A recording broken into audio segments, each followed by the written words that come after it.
Hello, ladies and gentlemen, and welcome to another World of Warships live stream. Today here, live from Prague, I'm back in the office, and I am, of course, not alone. With me is the illustrious, the amazing, the glorious Mr. Tuccy. Hello, people, and welcome for next installment of the Armchair Admirals. And this time we have a slightly unusual composition of our guests. Yes, we have a little bit of a change today. The thing is that usually, we have Drachinifel and the Mighty Jingles here for this stream, but the Mighty Jingles is remodeling his kitchen. And as you know, when you're working in the kitchen, you can't possibly go to the bedroom to participate in an online stream about warships. So today we have a replacement. However, it's an illustrious replacement, and let's just, without further ado, say hello to our first special guest of the evening, Dr. Alexander Clarke. Good evening, sir. Hello. Thank you for having me. It's a rather interesting thing. I'm one of Drac's bilge pumps buddies from the podcast we do. So that's why I am. That's where he found me. I have my own YouTube, which is Dr. Alexander Clarke, because I'm a naval historian by training, life, and profession. My life is just taken over by warships, so leave that to one side. And I've even got a book coming out next year sometime on tribal class, battle class, and daring class destroyers, if anyone wants to get some good sleeping material. Nice. Wow. So we have someone who absolutely knows his stuff. And then, of course, we are going to say welcome back to Mr. Drachinifel. Hello. Yes, I am Drachinifel of the YouTube channel Drachinifel and apparently the Twitter handle Drachinifel, because I like combined marketing apparently, or I'm just lazy and can't think of more than one name. So yes, hello again. You don't get rid of me that easily. Consistent branding, and it's all the rage nowadays. Yeah, so you're still stuck with me for this episode. I'm afraid for those viewers who maybe wanted a two special guest lineup, you'll have to send better quality assassins next time. And maybe. To be fair, yes, kitchen renovators. Yeah, and to be fair, he's not as lazy as me when it comes to branding, because I literally just use my name. He has come up with something. I just used my name. Well, it has pros and cons, right? At least you're easily Googleable when you're applying for jobs. Yeah. I'm not sure if that's a good thing. We have a short technical announcement to make for Mr. Conway. Chris Santos is reminding us to turn off CTA.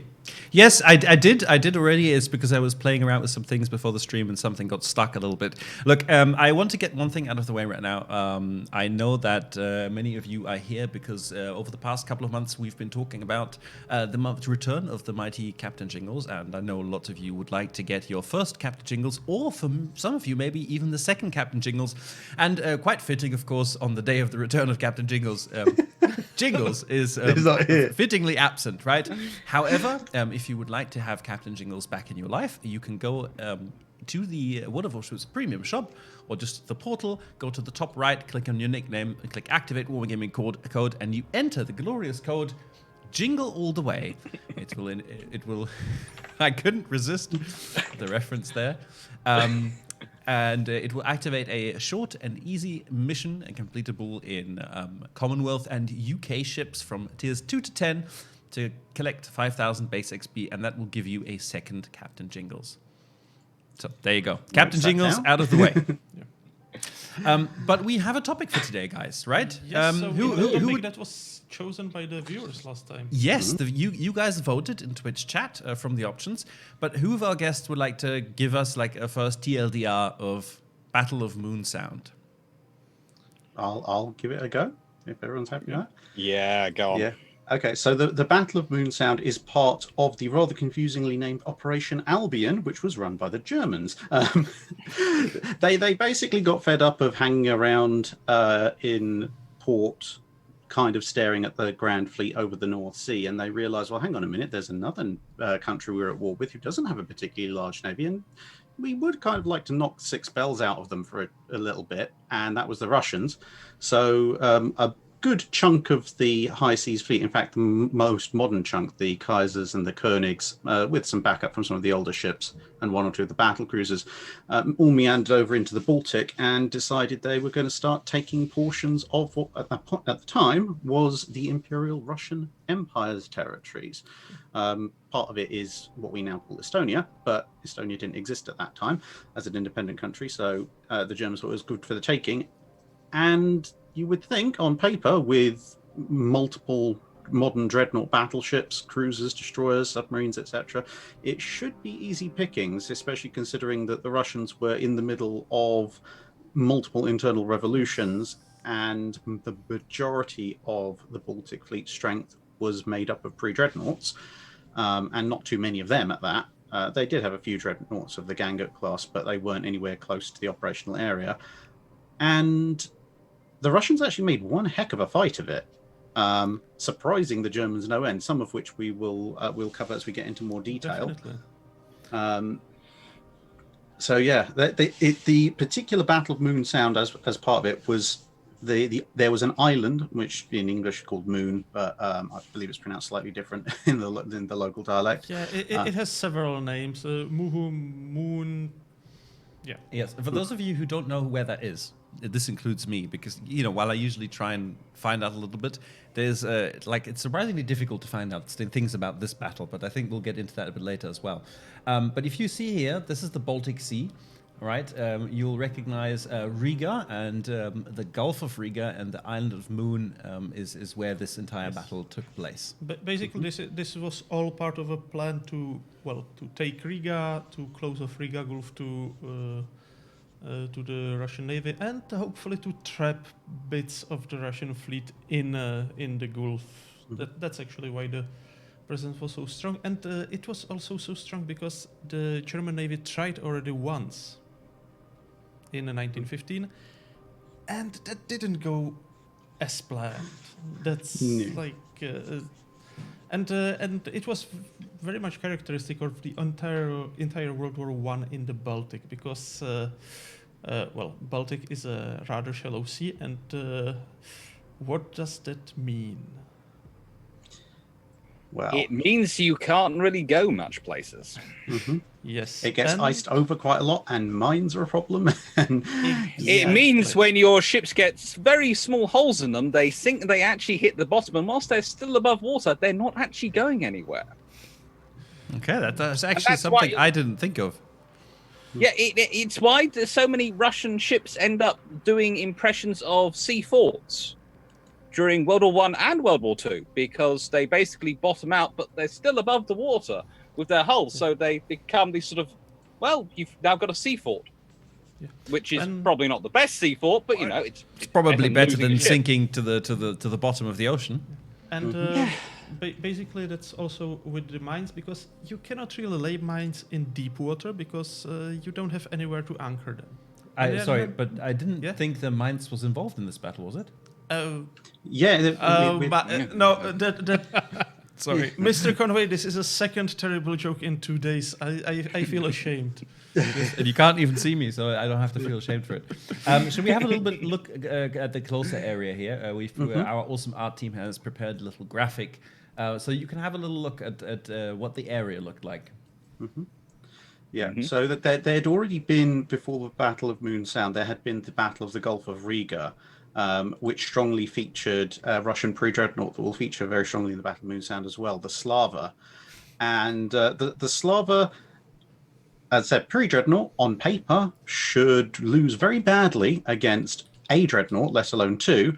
And in the Battle of the Gulf of Riga, it took on the Nassau and Posen and didn't die. Shockingly enough, it came off damaged but intact, which by all rights it should not have done. And the Germans actually withdrew from that battle.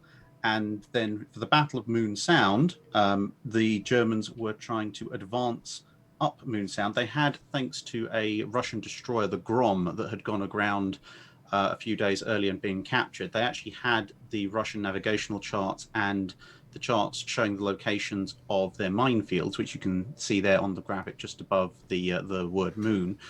So they useful knew information to have. Yep, they knew where these were. They were sent in their minesweepers, and they were working the minesweepers up the channel with two much more advanced battleships, the König and Kronprinz, this time, backing up the minesweepers. And then at the other end of the channel, who should show up again but Slava, with one of its friends, formerly Cesarevich, now called something which is virtually unpronounceable to the English tongue. Yeah, go on. Yes. We'll go with that one. Yeah.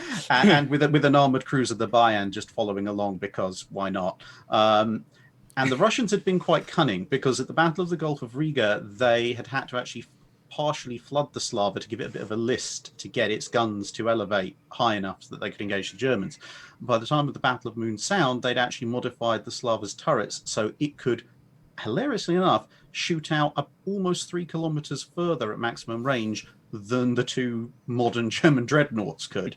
So Slava quite happily sat there peppering shots away at the mine layers, and then at König and Kronprinz, the Germans returned fire, elevated their guns to maximum range, and bear in mind, this was after they'd modified their own guns. So initially, the König class could only fire to just under 17 kilometers. They can now fire just over 20. They fired at maximum range, saw their shells fall hideously short, and then watched as Slava landed shells within almost virtually arm's reach of the König, because it could range out to 23 to 24 kilometers. So the Russians were having quite the fun time, and Slava had the wonderful privilege, I guess, of being the only pre-dreadnought to, in 2 separate battles, force a pair of dreadnoughts in each battle to back off, because König and Kronprinz decided we're advancing slowly down a very narrow mine channel, we're outranged, and they are pretty much on the money with their shots, so this is not a good idea. Let's back away. Of course, they came back again a little bit later on, and then moved in at flank speed to get through that range advantage, and then it became slightly more of what you would expect, even though they had the ex-Cesarevich backing them up. Once König and Kronprinz were able to bring their main batteries to bear, Slava didn't stand too much of a chance long term, and unfortunately it took multiple hits, but again actually proved pretty tough. It was still floating, albeit somewhat deeper in the water thanks to multiple holes. The problem was that when the Russians realized they couldn't sustain their position, they had to withdraw. The channel they had to withdraw through was very shallow, and Slava could make it through undamaged, but with the extra flooding and therefore the extra few feet of draft it was drawing going back up, it couldn't actually make it through. So unfortunately for poor old Slava, they ended up having to scuttle it in, they hoped they were going to scuttle it in the channel to stop the Germans following them up. Unfortunately, thanks to a variety of shenanigans, some sources say that it was just damage to the engine rooms. Other sources say it was because the engineers had formed a collective workers' party that had voted to abandon the engine rooms without telling any of the officers. But for whatever reason, the Slava wouldn't respond to the helm and ended up running aground and then partially blowing up when one of its magazines detonated. There were some British submarines present as well, but I think one of the questions we've got listed up will allow us to talk in more detail about that. But with the withdrawal of the Russian squadron, it then meant that, unfortunately for the Russians, there wasn't all that much else they could do to prevent the Germans completing their landings on the various islands, including the island of Moon. And there is some footage which we hoped to bring to the table, but we're unable to, which actually shows one of the rare filmed footages of active combat naval operations in World War I. Actually shows some of the German capital ships engaging in that shore bombardment. And the thing is that this whole scenario with these islands, they had been in many ways defended the same way as the Germans were stopping the Royal Navy Grand Fleet from storming in and blasting away at Germany from the sea, was by their fleet, the High Seas Fleet, being a fleet in being. The Russians have been pulling the same trick on them in the Baltic. And that had been how they've been defending these islands in many ways. Slava was this fleet in being, especially considering how lucky she was. And it shows you can modify these things. And sometimes a top trumps approach to warships doesn't work, because on paper, very simple. It should be an easy win versus pre-dreadnoughts.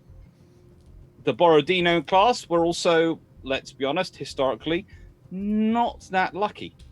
But Slava did very well and was very lucky. So possibly she took all the luck for the whole class. Yeah, she has a lot of accuracy in game as well. Yeah. She basically gets everyone to luck. That's the thing. That's why that explains all the stories of the Borodino class. Slava gets all the luck. Yeah, occasionally with some ship classes you get the luck vampire. Slava was that for the Borodino class. Prince Eugen was definitely that for the Admiral Hipper class. Enterprise for the Yorktown class. Yep. That's yeah. But yeah, basically, by combination of all these attempts, the battle, which basically was led with overwhelming force because the Hochseeflotte deployed 10 battleships and 1 battlecruiser, not counting smaller ships.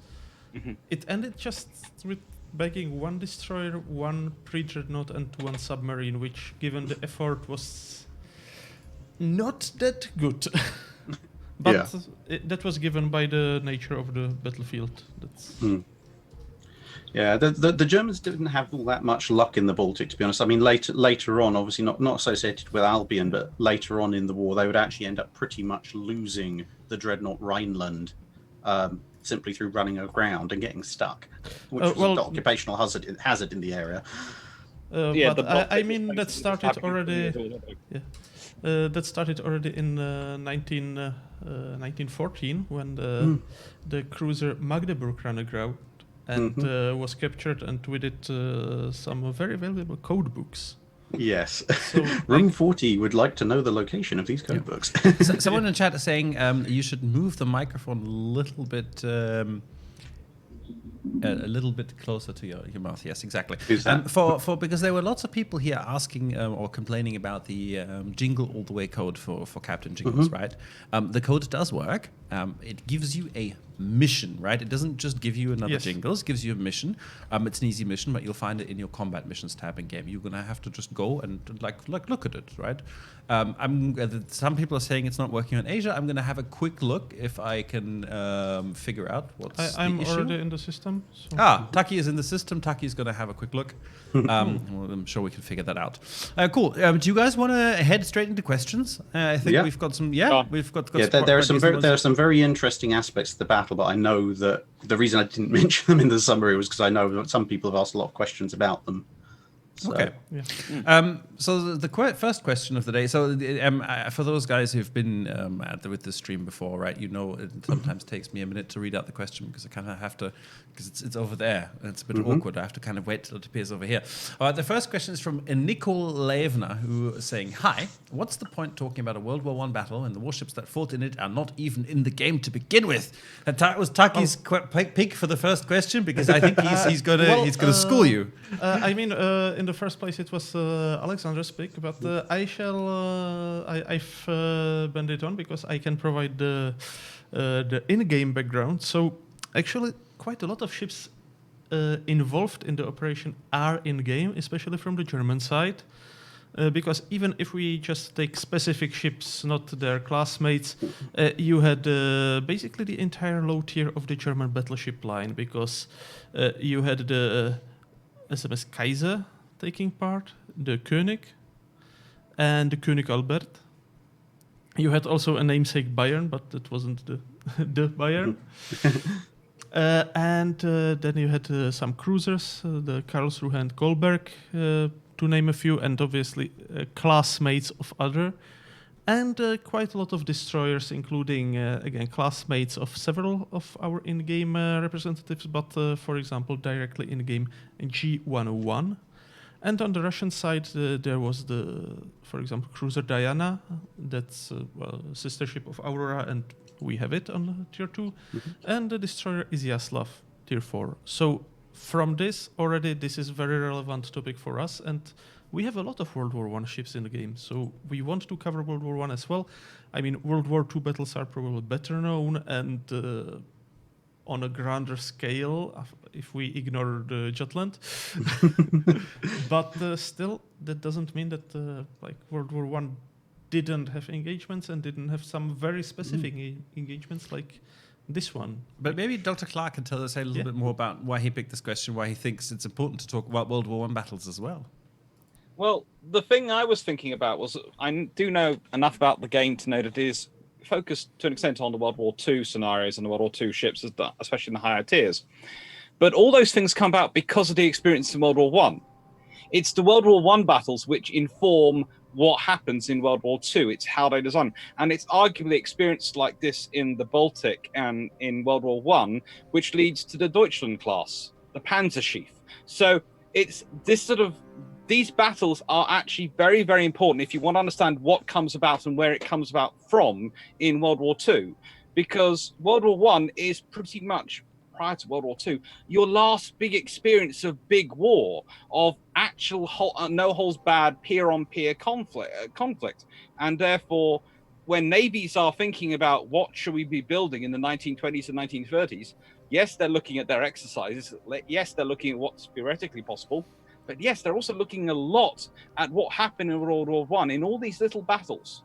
Some of them big battles, some of them little battles, but they're looking at them all to try and glean whatever lessons they can so they can build as much advantages as they can with their ships. So when you say your World War II ship works really well, that's probably because a lot of World War I ships really didn't. Or maybe they worked well, or only in specific circumstances, or they fell apart completely. These were all learning experiences which led to the World War II ones. Yeah, and I think it's also important to mention, right, that a majority of the officers involved in World War II will have served in, at least the higher ranking ones will have served definitely in World War I in some capacity as well. And the same applied for the other side as well, because that's, for example, why the Soviet Navy opted to go for heavily for Italian designs and designs heavily influenced by the Italian ships in the pre-World War II years, because basically they were looking mostly at the actions in the Black Sea and the Baltic Sea, basically enclosed seas with not that rough sea states, where basically the Italian concept would work well. The destroyers and light cruisers with heavy gun armament and high speed. And they were drawing a lot of lessons from the Adriatic campaigns because of that. And also, the Russians in the interwar years, some of them were some of the best historians of the Gallipoli events, because they were really interested in learning how to do amphibious warfare properly. Because A, they're worried about the islands they had and they wanted to get them back, but also they knew in the narrow seas, amphibious warfare matters a lot, because if you can take an island, that's your permanent battleship in the 1920s and 30s. These days we call them stone carriers. Well, in 1920s and 30s, it was your stone battleship, and it was critical. If you could take that island, you could use that to move your forces around to really secure your position. Yeah, or at least to deny the area to the enemy, because just place one battery of naval guns on the island, and it gets very hard to dislodge them. That's yes. And so I think in conclusion, World War I battles matter. Yes. Yeah, and also if you want to look at it from a purely in-game perspective, and I know this is probably going to cause Mr. Conway and Tuccy to cringe horribly, but there is a Mikasa in the game. There is a pre-dreadnought in the game. If people if people like this battle enough, there may be some pressure to maybe put Slava in the game. Tier 2 Russian premium. I think we already have Slava in the game, right? And it's a tier 10 Russian special ship. So you can call it the real Slava. I guess we have a St. Louis and a Saint Louis, so I guess we can have a Slava and a Slava, right? Well, have a look. Okay, so let's move on to the second question of the day, which was asked by Saad the Victor, and he wants to know, why didn't the Germans put their whole navy that fought in the Battle of Jutland in the Baltic Sea so they could use it to destroy the Russian navy in the Baltic? I mean by that the German old and new ships, every ship that the Germans had to give a big blow to the Russians. But they kind of tried. They sent in most of it. I mean, as I say, they sent in the Kaisers, they sent in the Königs, they sent in the. What was it? Look, so maybe some people have an idea. How many? Give like a rough rundown of how many ships per class the Germans sent in. So the Germans had a love at the time, at least up until the Bayerns, which were a bit of a combo breaker. But for their dreadnoughts, they generally liked to build 5 ships of each class. 4 ships of each class, and there was a 5-ship class exception. So you had the Nassaus, then you had the Helgolands, then you had the Kaisers, and then the Königs, and then you had the Bayerns or Bardens, whichever way round you want to call it. But they sent in pretty much the entirety of the Kaisers and the Königs. So they sent in well over, about half of their modern dreadnought fleet, and Nassau and Posen, various other ships were also floating around as well. So over half their dreadnought fleet actually went in, and if you go by firepower and modernity, well over half of their actual combat power, because the Kaisers and Königs were much, much more combat capable than a Nassau or a Helgoland. And there was Moltke there as well. As we said, various cruisers and other destroyers. And on paper, even if the Russians had sailed out with every single ship they had, so whichever ones of the Ganguts had decided to work that day, plus their pre-dreadnought fleet, on paper, the force they sent in was massively, massively overwhelming. As it turned out, if the Ganguts had actually bothered to show up, then it might have actually been a very, very interesting fight. But this is one of the problems with the Baltic. The North Sea is not the world's biggest sea by any means, but it's at least big enough to have a nice big fleet fight in it. The Baltic is not large at all. And as they found with the Battle of Moon Sound, there are places where there's very narrow channels. You physically couldn't fit a fleet even if you wanted to. And in other areas of the Baltic where you perhaps could have a nice big naval fight, well, one, the Russians have plenty of fortified bases, so if they see a massive German fleet sailing in the middle of the Baltic, they're just going to go, well, I'm not going to fight them there because that would be stupid and suicidal. But also, once you start pressing in closer to maybe try and force the enemy fleet out and into action, all the coastal shallows, all the various weird and wonderful coastlines that you have around there, and the fact you're right near the main Russian fleet bases, means that you're going to be subject to an awful lot of small craft attack, and basically if push comes to shove, everything the Russians can throw at you. And the Germans are, to a certain extent, they still want to offset the Royal Navy, and they've sent in a force that should be able to do the job hands down, no problem. If they send in more ships, they're probably just going to get in each other's way, and in the event that something does go horribly wrong, they could end up with a big chunk of their fleet, probably not so much sunk, but probably out of action at a time when you really, really don't want to suddenly find half your fleet out of action when you've got the Grand Fleet sitting there going, thanks a lot, Imperial Russian Navy. That's half the job done. Okay, so in conclusion, the Germans did send a very, very big force, but they didn't use it well. I don't know. Maybe we'll get to that in the next question. I mean, arguably they used it as well as they could, but the basic problem was the basic nature of the battlefield, because basically, if you put on the map again, quickly. Actually, we have the next question is directly headed to that. Yes. Yeah, and so, it's not just the battlefield in terms of geography, it's how they shape it, and it's how the mines and things play into it. But I'm not going to jump into that because that is the next question. But the battlefield is very much shaped against the Germans. Yes. And this is the thing. The Russians are very good at playing to their advantage. And I actually, there's part of me, if I was really cynical, would say they almost possibly lost the Grom on purpose, because that meant that the Germans were definitely going to go up that route, which they knew exactly where it was. And let's be honest, that's perfect if you're trying to do long-range gunnery. Yeah. I know exactly where those ships are going to be. I know exactly how they're going to be moving. That makes my problem for long-range gunnery so much easier. Yeah, so and as we said, sorry. I was going to say, as I said, they'd modified the Slava specifically for long-range gunnery. I can just imagine some of those Russian officers sitting there just thinking about the fact they're going to have a pre-dreadnought that outranges the modern dreadnoughts coming at them and laughing their heads off the night before. They would be drinking as much vodka as you and I drink Iron Brew. I don't look honestly. Honestly, I think if somebody drank that, they'd be dead. That's a lot of Iron Brew, dude. Yeah, that leads up neatly to the next question that was already on the screen from Aragathor. Let me read it out, because let's face it, this is the only thing I'm useful for on the stream. It's from Aragathor, who's asking, how much did the use of mines determine the Russian approach to warfare in the Baltic Sea, and specifically the Battle of Moon Sound? And the map, please, again. And the map, please, again. Yes, I will keep pushing the buttons. There we go. Yes. There you go.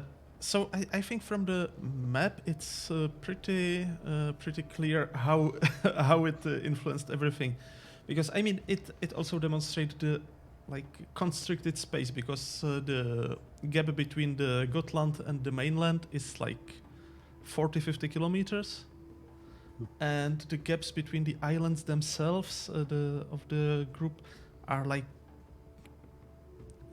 10 to 2 kilometers. So Spitting distance in naval yes, terms. exactly. That's like you have a 15 centimeter gun on each side, and you cover the entire gap. And in all that, you have a minefield. So basically, the Germans, when they wanted to approach, they had to clear their way through the German minefields, clear their way through the Russian minefields, which was obviously harder because they didn't know exactly where they were. And that took several days easily, because usually you can work only during the night, because during the day the Russian coastal batteries would take objection to your endeavors in the channel. Yeah, and you've got to remember the Germans were, of all the things the Germans were paranoid about in this point in World War One, in the naval side of things, mines were a very big one. And as Tuccy mentioned, not just enemy minefields, they'd lost a few of their own ships, including some fairly big ones like the armored cruiser York, to their own minefields. So by this point in the war, having learned that lesson, if there were mines involved, they didn't want anything to do with them, and they were going to make especially sure that they got rid of them before doing anything else, which, as we said, it did lead to them sort of bottling themselves up in a shooting gallery. Although they did obviously adapt and overcome. But I think Dr. Clarke probably has a bit more to say about mines. Well, the joy of mines is they can actually... The joy of mines. There is a joy of Bob Ross program. Okay, the joy of mines is that where you put them is not necessarily where you find them. Yeah. You have all this talk often about anchored mines. Well, if you have strong enough currents, they tend to move around. And unfortunately, the Baltic, one of the things, because it's shallow, is that actually that can make those mines in that area even more likely to move around, because sometimes they're put in the surface current. And if you have them with enough to take that, enough leeway on their whole mooring lines to take that, then they can move around when the ships are moving around, which means they can be bobbing all over the place around the channel. So even though you've technically got a channel through your minefield you've cleared, your actual movements of the ships might actually cause the mines on the edge of the channel to do that, which did happen to some German ships on occasion, and it's one of the reasons why they had accidents. So mines are a joyous thing as long as you're nowhere near the minefield. You're just able to watch, and you're not related to anyone involved, and you don't care what happens to them. If you have anything unlike that a scenario, then you are basically watching the whole time going, I have nails left? That's a surprise. I thought I chewed them down. Yeah, there's a comment from Seikok Star on Twitch. Happy little mines floating in happy little sea, waiting for happy little ships to pass by. Yes, they do want to reach out and hug someone. Yes. Yes, and for the it's not reach out and touch faith, it's reach out and touch plate. Okay, so for the inevitable question, when will we implement mines in World of Warships, is not currently something we're planning to do yet. Yes. We had them in the Dunkirk scenario, but yes, could be an interesting scenario, but I can imagine it would also be one of the things that causes quite a bit of frustration. Yeah, when actually, suddenly mine happens. Yeah, those of you who remember the Dunkirk operation, you know what pain in the ass it is to sail through the narrow channel in the minefield. So. Yeah, kind of like that. Yes. Yeah. So let's have a look at the next question. So mines important. Next question is from M. Diggy Dog, who's asking, was there an attempt to reinforce the Russian fleet in the Gulf of Riga prior to the battle? If not, why not? Particularly the Ganguts present in the Baltic. I think now is where we get into politics from what I've been reading about in the the same scenario. vein, the next question is also in the same vein from Yamato8125. So we will just answer them in one go. We can let me read it out at least, because guys, if you don't know how to submit a question to this show, we run this show every last Friday of the month, and 1 week before we go live, we will post an article announcing the topic of the month and giving you a quick survey link where you can ask your questions, and we will pick thoughtful questions related to the topic at hand and then discuss them here. If you ask questions about in-game mechanics, or I think one person submitted a question that just said, I don't have a question, which is fantastic. Thank you very much for taking the effort to type that. that's not very helpful. But if you submit something good, we'll probably talk about it. So Yamato 8125 was asking why no more naval reinforcements did come to support the Russian fleet stationed there. Was it really because of the provisional government in Petrograd? Good question. Who's taking this? I'll start off because You it wanders into the sort of the areas I deal with. Okay, so there are two arguments which come down to this. There's the provisional government in Petrograd, who were so busily dealing with internal issues they completely dropped the ball and would have liked to withdraw from Petrograd, and a German attack would have made that viable, which is a lovely story which mainly seems to turn up in Russian accounts in the 1920s. And Wikipedia. Yes, and then it gets repeated on Wikipedia quite a lot. Or there's the far more sensible, quite logical scenario. If you're looking at it, you have got this little Gulf of Riga, which is off the Gulf of Finland. If you take ships from the Russian Baltic Fleet to reinforce the Gulf of Riga, they have to come out of the Gulf of Finland, which is between the Germans and Petrograd or St. Petersburg. It's also behind a load of Russian minefields, and then they're going to get bottled up and possibly encircled and taken out, because the whole point of the force in the Gulf of Riga is that the Russian ground forces are withdrawing from Riga, are withdrawing from everywhere, and that's meaning the Navy is slowly getting surrounded, the little squadron in there. So the whole point is you don't want to send more reinforcements, because that's just you giving more ships which could get encircled and trapped. Really, what you want them to do is to get out of there. And that's actually a large part of the Battle of Moon Sound, is once the fleet realizes there's no chance of them holding it because the army's falling back so much, they then have to withdraw. And this is the scenario you're facing is not a scenario where if you send reinforcements, even if you send a Ganguts, if you send anything to reinforce, it's not probably going to help them actually hold it, because as much as you might be able to hold the islands, you aren't able to hold the coastline because the German army is just advancing. And the Russian troops, the Russian 12th Army from memory? Is it the 12th? I have my notes here. Yes, it is the 12th. Are withdrawing. And so the Navy is, if you reinforce them, you lose those things. Yes. If you don't reinforce them, you look like you're deserting them, which was probably what paralyzed the Petrograd government, because what do they do? Yeah. Besides, by the time the battle happened, Riga was already lost. So basically, the entire exercise of holding the Gulf of Riga did not make that much sense, because like the valuable thing in the Gulf of Riga was already lost, and like yeah. Yeah, Riga had been lost almost 3 weeks before, hadn't she? Yes. Hadn't it? Yep. And you've also got to bear in mind that it's very easy to characterize the 1917-18-19 period as the Russian Revolution. It's not the Russian Revolution. It's multiple Russian revolutions in multiple places at multiple times, often fighting each other. And what you get at the end of it is just the biggest faction that eventually wins. So as I mentioned with Slava, there's a possibility, although not agreed with in all sources, that the reason she went aground rather than being scuttled in the channel was because the engineers, workers, committee had decided that they were just going to leave the engine room and not tell anybody. Whether or not that particular aspect of it is true, what is true is that in various ships of the Russian Navy, you had these ad hoc workers' parties, sailors' parties, committees, etc., popping up here and there. So even if the Petrograd government had decided to send the Ganguts out against all other strategic sense, there's no guarantee that the crews would have cooperated with that order necessarily, or if they had, it may have been some of the crew cooperated, some cooperated begrudgingly, the efficiency of the ships would have gone down, and ultimately at the end of the day, as Dr. Scott pointed out, if you send them in even if all four of them are somehow working and all get there at the same time, as we covered, the Germans have more than 8 of their own dreadnoughts. So if it ultimately comes down to attritional warfare, the Germans are going to win. And the Germans will be standing at the end of it with battleships and cruisers and destroyers still there, and the Russians will now not have a Baltic fleet. And Gangut sitting in Petrograd - St. Petersburg - Leningrad - whatever it's called this particular day of the week in 1910s and early 1920s Russia,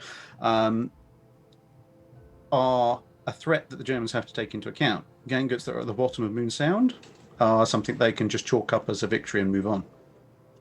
Although there is one scenario, and this one actually, I sometimes think when I'm looking at it, this is what actually the post World War One interwar era Russians would have really liked to have happened, is that actually those Gangutts become sort of shields for Slava, and although the Germans keep taking them out, Slava keeps taking out the Germans.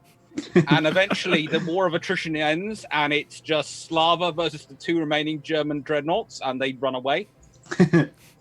And all the rest of the Russian pre-dreadnoughts and all the rest of Russian dreadnoughts are all sunk, but Slava survives. With an even more fearsome reputation. At which point the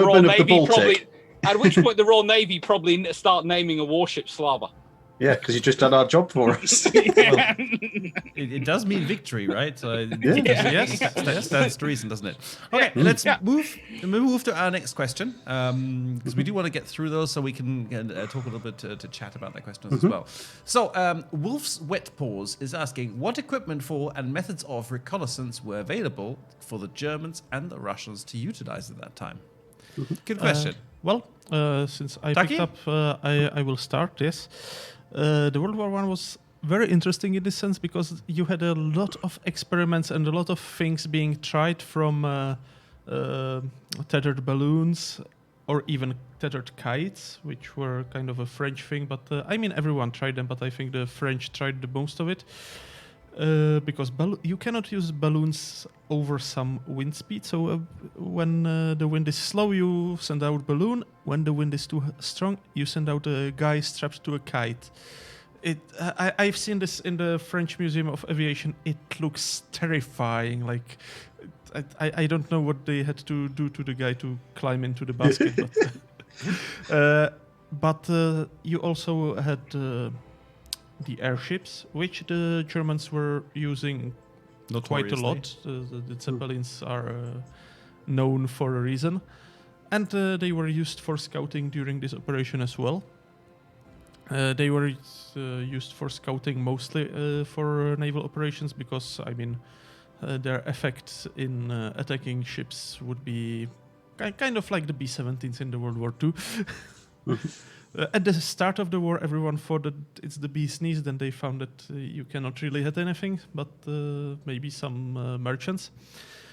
And there was also quite a lot of fixed-wing aviation already in use, be it float planes or land-based planes. Even though in the Baltic, did they have like the Zeppelin-launched reconnaissance aircraft? No.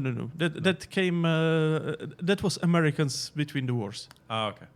But the plane, or generally the aviation, was kind of limited in the Baltic as well, because especially in the autumn times, it's kind of foggy, which complicates things. And then you obviously had a lot of picket boats, patrol boats, which are basically, you hope that the guys will send out a radio message or at least a flare before they are sunk. And you have coastal watchers and coastal batteries watching and even listening, because given the constricted waters, for example, as I mentioned, the example of the SMS Magdeburg beaching in 1914, the first thing how the Russians actually found that out was that they just heard the commands as the German crews were trying to get back underway, because like it was a dense fog, but they heard German, so like they went and investigated. So it's obviously something that you don't really find in many other naval conflicts, but in the Baltics, in the fog, listening can actually be a very good early warning system.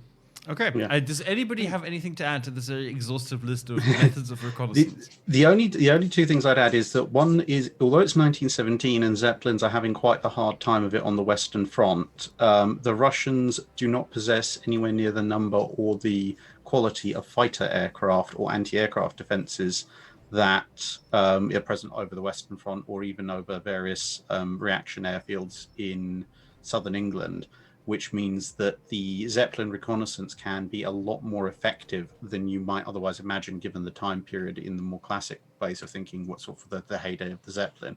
And the only other thing I'd mention is with aircraft, it's kind of related to reconnaissance because they did have to pin it down, but Slava also has another distinction, which is between the Battle of the Gulf of Riga and the Battle of Moon Sound. It becomes the first target of an aerial torpedo attack against a moving battleship.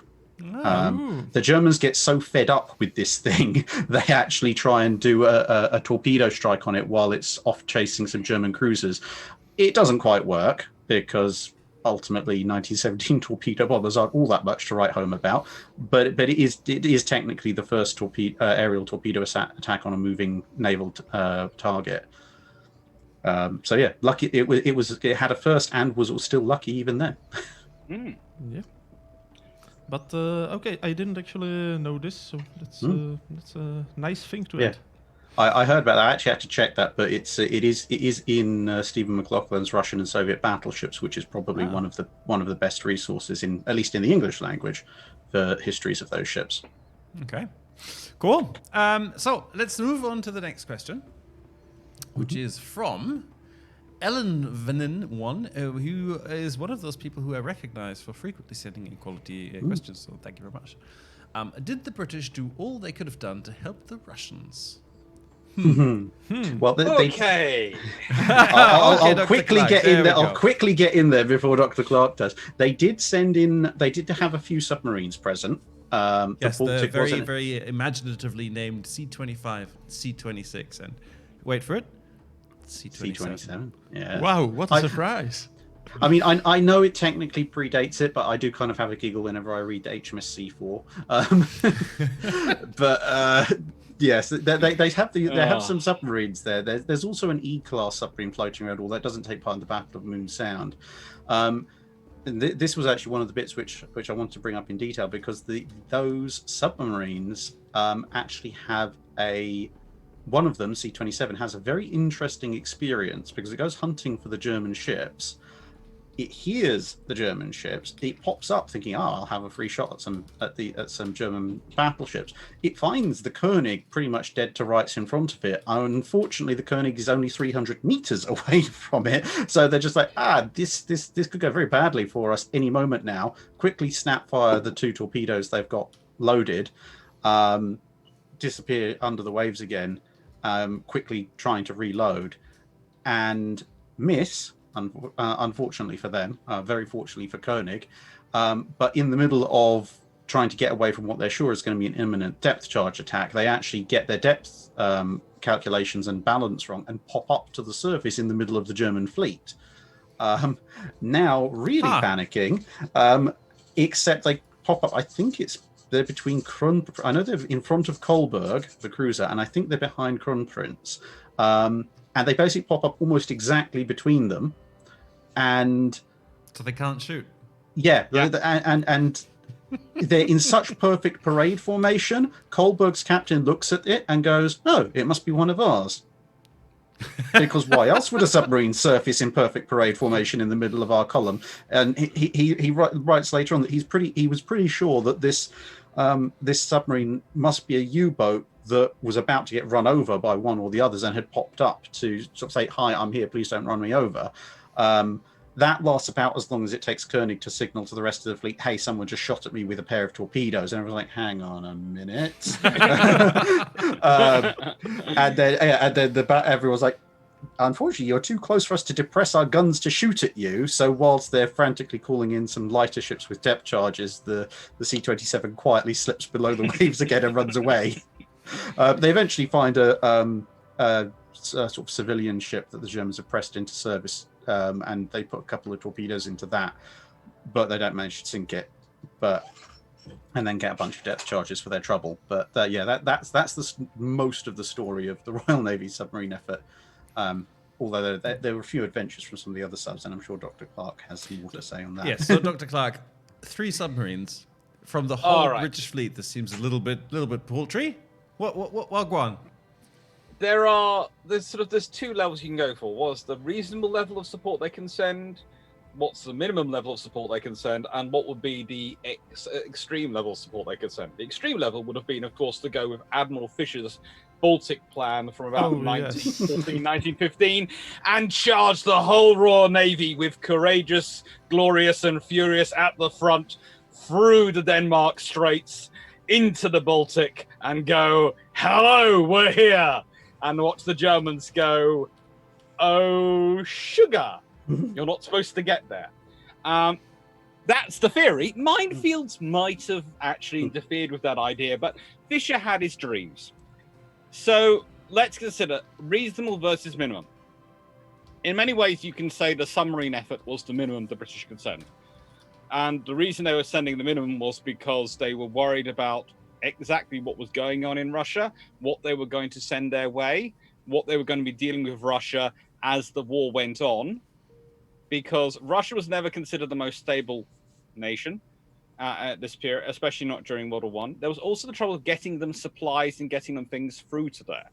A lot of the supplies actually had to go in a pre-run of World War II's Arctic convoys up to Archangel and then be brought down, which was not a great route to get the supplies. It was not a very, very well infrastructure supported operation. How do you get the submarines into there? Well, actually, they have to sneak into the Baltic. They have to sneak through those straits, which we were talking about earlier, them getting through.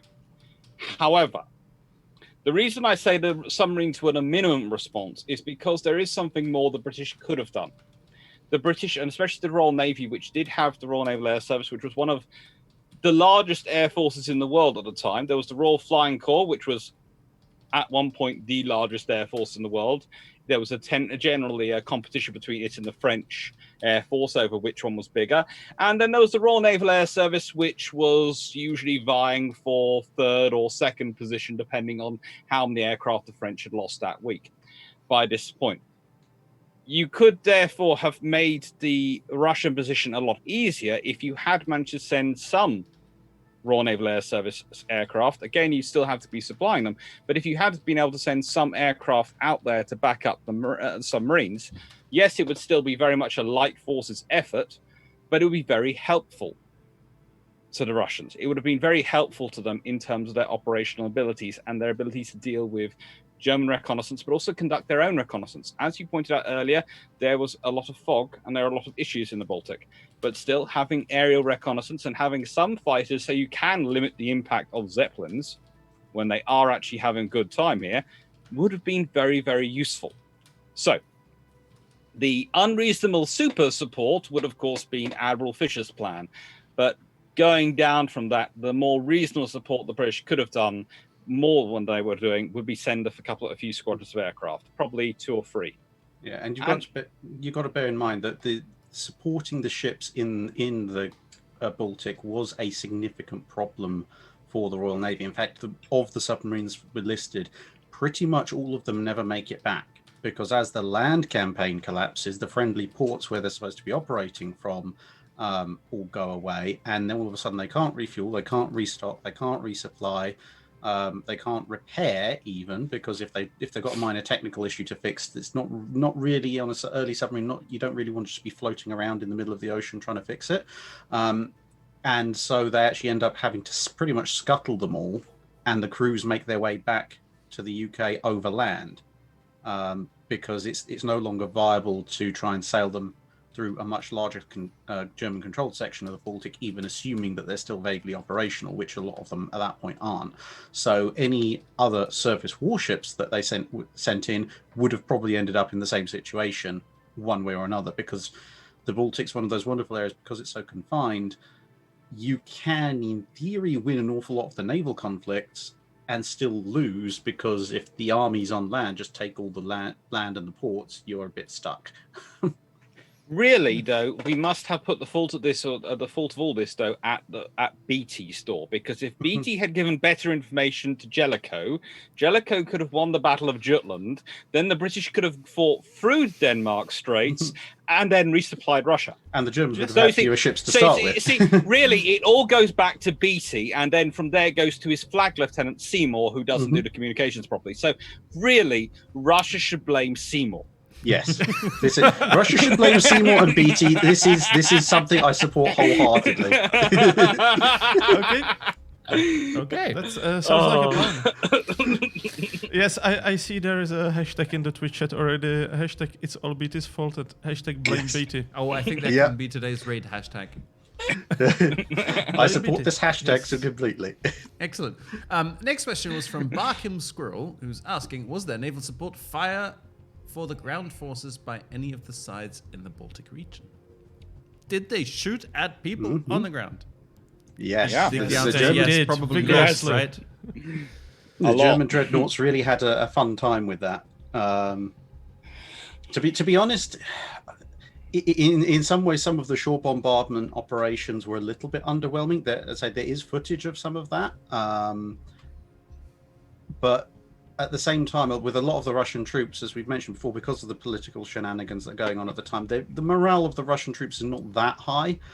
And when you have these massive, great German dreadnoughts showing up off the coast, blasting away with a 12-inch high explosive shells, and bear in mind, I think as we've mentioned on a previous stream, the size of guns you can fit on battleships is considerably larger than that you can get on land. On land, a 203mm or 8-inch gun is considered big. At sea, Very in big. battleship terms, that's well, why have you even put this thing on this battleship? We're all about the 11, 12, 15-inch weapons, and then all of a sudden a battleship rocks up with 10 of them, and all of a sudden your world suddenly looks very, very painful, very, very explosive, and you also can't underestimate just the shock effect of that much high explosive going off, and it was just the physical effects. I mean, you've got those explosions going off all the time. You get what they classically call shell shock on the Western Front. The Western Front, by and large, outside of a few siege guns, although you see the number of shells, you don't see anything like the size of shells, for the most part, that you do with naval bombardments. If a 12-inch shell goes off 50 feet away from you and you're in a trench, it doesn't really matter if you're in a trench. The blast wave is probably going to pick you up and dump you down somewhere very hard, and your head is going to be throbbing, your head's going to be spinning, you are not going to want to be there. And if your morale wasn't particularly brilliant to start with, the Russian troops kind of just go, yeah, screw this for a game of soldiers, we're out. And so the Germans are kind of sitting there going, but we brought all these high explosive shells for you, and now you're going away, and we can't use them, and we're very sad. And they end up getting sent away to go get coal and other mundane things that are much less fun.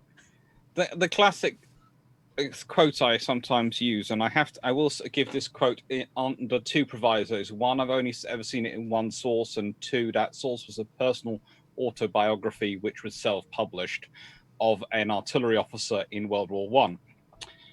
But the quote was, and he was a colonel in the artillery in World War One, involved some, was that during the entire campaign of the Somme, they fired as much explosive in terms of tonnage was fired in the Battle of Jutland.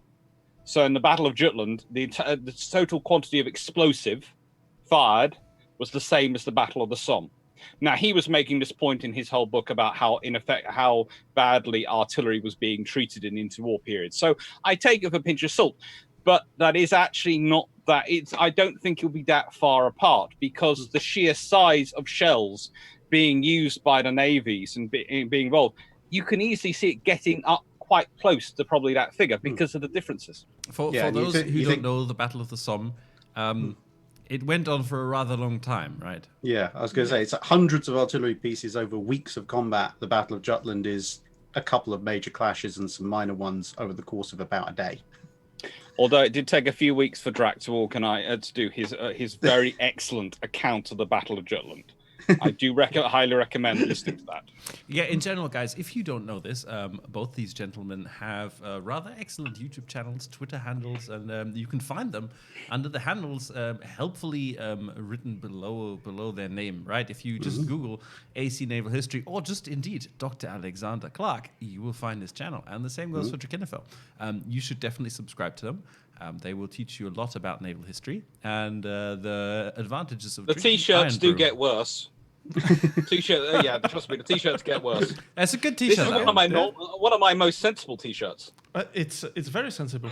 It's Yeah. I mean it's not September 19th anymore, but R. I'll quickly jump in with a question from the chat. Yes, we do. Chat. I'm sorry. Look, the reason we don't talk to you so much on these streams in the beginning is because, you know, we ask you to send the questions in before, so the guests can do a bit of research, so they can actually give you like a decent answer.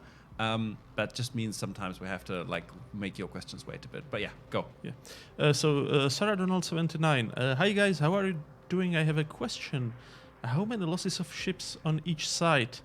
Well, it's a bit anticlimactic, to be honest.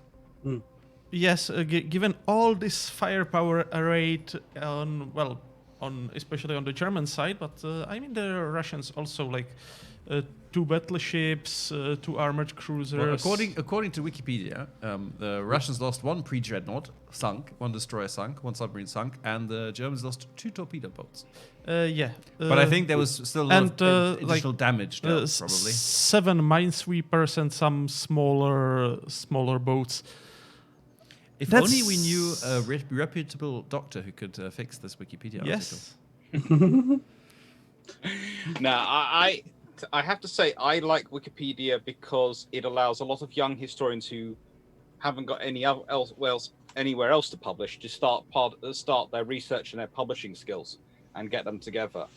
And I do have to say I encourage all my students usually to go and start editing the Wikipedia articles and try and make them better. Although I do also point out that one of my students a long time ago, someone had managed to edit a Wikipedia article. This is many moons ago. That the Martians were a major military factor in World War I, and the student had got so tired and so over-researched they actually ended up writing it in their exam, and they showed me the print screen of Wikipedia. So I do say Wikipedia, it depends on the quality of the editors, but they have been getting better over the years, and it is usually very well researched. But it isn't as scribed, so that's why you can't use it in academic work. Any of my students watching, you cannot cite it. You go down to the citations at the bottom of the page, and you nick them. You don't cite Wikipedia. Yes, I say Wikipedia is usually a good place to find sources. Yes. Don't necessarily take the article at face value, but if there's lots of little superscript numbers, go down and see what they've quoted. Then go and look at that source and see if what's quoted in the Wikipedia is anywhere close to what's actually written in the book. It's good comment there. Shall we head over to a question? Yes. I believe it's already question number 9. From Decuff2, who's asking, what were the numbers of support ships in the campaign, and what were the duties, and were the Higgins boats always used in all landing ops, or were Amtraks also used to land troops? I think we got the wrong war here. Yes. But this can serve nicely to demonstrate how the amphibious operations evolved. Did you have time to slot in the image I sent you? You sent me an image? Yes, when we were setting up stream. You sent me an image after all the other images already sent? Yes, when we brought up without this question. specifically notifying me of this fact? I specifically notified you. Okay. You pretended to be awake. Let's see if we anyway, so... okay, I see yes. what you mean. Yes. You know what? Because sometimes we need to, even though I've prepared all of this nicely, sometimes we just need to use the inelegant solution, chat, and we'll do it live, and we'll get, look, there it is, Tucky. It's in your face. There. Tucky, speak. Yes. Hashtag be the boat. Exactly. Hashtag be the boat. So basically, the things mentioned in the question, so Higgins boats or like the standard landing boats, as if you've seen Saving Private Ryan, then you know what we are talking about, or amphibious tractors or amphibious trucks or stuff. Those all came based on the experiences of World War I, among others. Because this is the height of the amphibious warfare in World War I. A ship's boat full of German soldiers being rowed ashore. And indeed seamen. Yes. Technically, there were something just one level above them. The British had them. They were called X-lighters. They were terrible. They were at Gallipoli, but they were self-powered. They were basically barges from river barges converted into landing craft for getting horses ashore, actually. That was the important thing in Gallipoli, and other stores ashore. So Yeah, but most of it in World War One is this sort of self-propelled. In fact, one of the things you could almost say is you could go to General Wolfe's Day and the Siege of Quebec and the taking of that by the Royal Navy and the British many wars ago during the sort of, even that was prior to the Napoleon War, probably. It was prior to the American Revolution. It's like, yes, it was a long time ago. In a galaxy And far they away? were going, they were not quite galaxy far away, unfortunately. It was very close, and there was General Wolfe involved, who was the most fatalistic commander you ever had in your life. You basically spent the 2 days before the battle handing out things to people, going, take this, give this to so-and-so if I die, give this to so-and-so if I die, all this thing. And then on the battle, he does actually die. For what the first battle, he gets that right. But leaving that to one side, and he's a general, for goodness sake. You don't have to be right at the front. When you're a general, you send troops at the front, you command from the rear, you don't charge at the front like a corporal. But leaving that to one side, they were using the same techniques of landing with oared boats, moving the people ashore. There were a few motorboats, but they were very much in their infancy. They were very much in their limited reliability and still developing in terms of their ability to actually move people ashore. They were also very expensive in comparison to rowboats, and you were going to lose a lot of boats in these operations because they weren't armored and they were going to get bushwhacked. And actually, it's during the 1920s they start going, well, hang on, Gallipoli, all these things didn't really go that well. We're getting better engines. We should start looking at this. And most of the vessels which are then used in World War II are actually begin their development in the 1930s. And most of the Royal British landing craft, for example, their designs are fairly stabilized by about 1936-37, but they don't think they're going to have war till 1942-1943, so they don't really place orders till about 1939-1940 because they think they have time. They think war's a decade away. Because the legislators have told them war's going to be a decade away. And politicians are always honest and right. Kind of like the Plan Z, right? Everyone was bargaining on a war in the middle of the 1940s, and everyone was very shocked and disappointed when it happened 3 or 4 years too early. Terrible. Okay. Yeah, but moving on? Or politicians ruining military plans again. Okay, how could they? Moving on. Sorry. Never happened before. So, Dry Alga saying, hi, Drachinifel, Conway, Drachinifel, Tuccy, and the almighty overlord as well, Dry Alga. RIP. F. World War I saw large-scale use of chemical warfare, including on the Eastern Front, such as the siege of Austerlitz fortress and the resulting infamous Attack of the Dead Men. Great Sabaton song on this battle. You should listen to it. Was there any attempt to introduce chemical weapons into naval warfare as well by either the Central Powers or the Entente? There you go. Big words. They thought about it. There were a lot of experiments. More experiments in the interwar period than World War I, to be perfectly honest, because it was still a very developing technology even in World War I. The one big problem that they found with it was, ships tend to move. It's very easy to drop gas on men because men can't run away very quickly, and especially when they're in trenches, most of the places they can run away to involve machine gun fire. Whereas ships actually move at a fair old clip. I mean, people, we still think like, oh yeah, World War I, they only moved like top speed of low 20s knots. That's not particularly fast. But bearing in mind a knot is a nautical mile. Yeah, this is the thing. A knot is a nautical mile an hour, not a mile an hour. So you're still talking about urban driving speeds of 30 miles an hour. You can cover a fair old distance. Can we, sorry, Drachinifel, I have to just point out, this is a civilized stream. With most of the people living in countries that have indeed adopted the metric system. Could you convert this into like a real measurement for people? Oh, off the top of my head, something like about the high 40 kilometers an hour. Okay.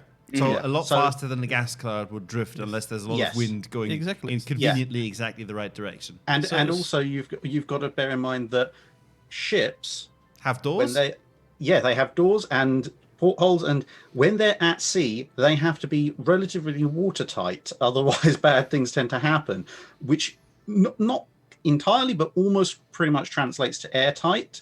And even when you've got ventilators and things, which you do need for things like turrets, if someone fires a gas shell at you, if they miss, the ship's going to be well past the gas cloud before it's got much chance to develop. If by some miracle you manage to land a hit with a gas shell, you've still got this 35, 40 kilometer an hour plus, and faster if you're in a cruiser or a destroyer, wind coming across the deck. So it's all going to be streaming behind you.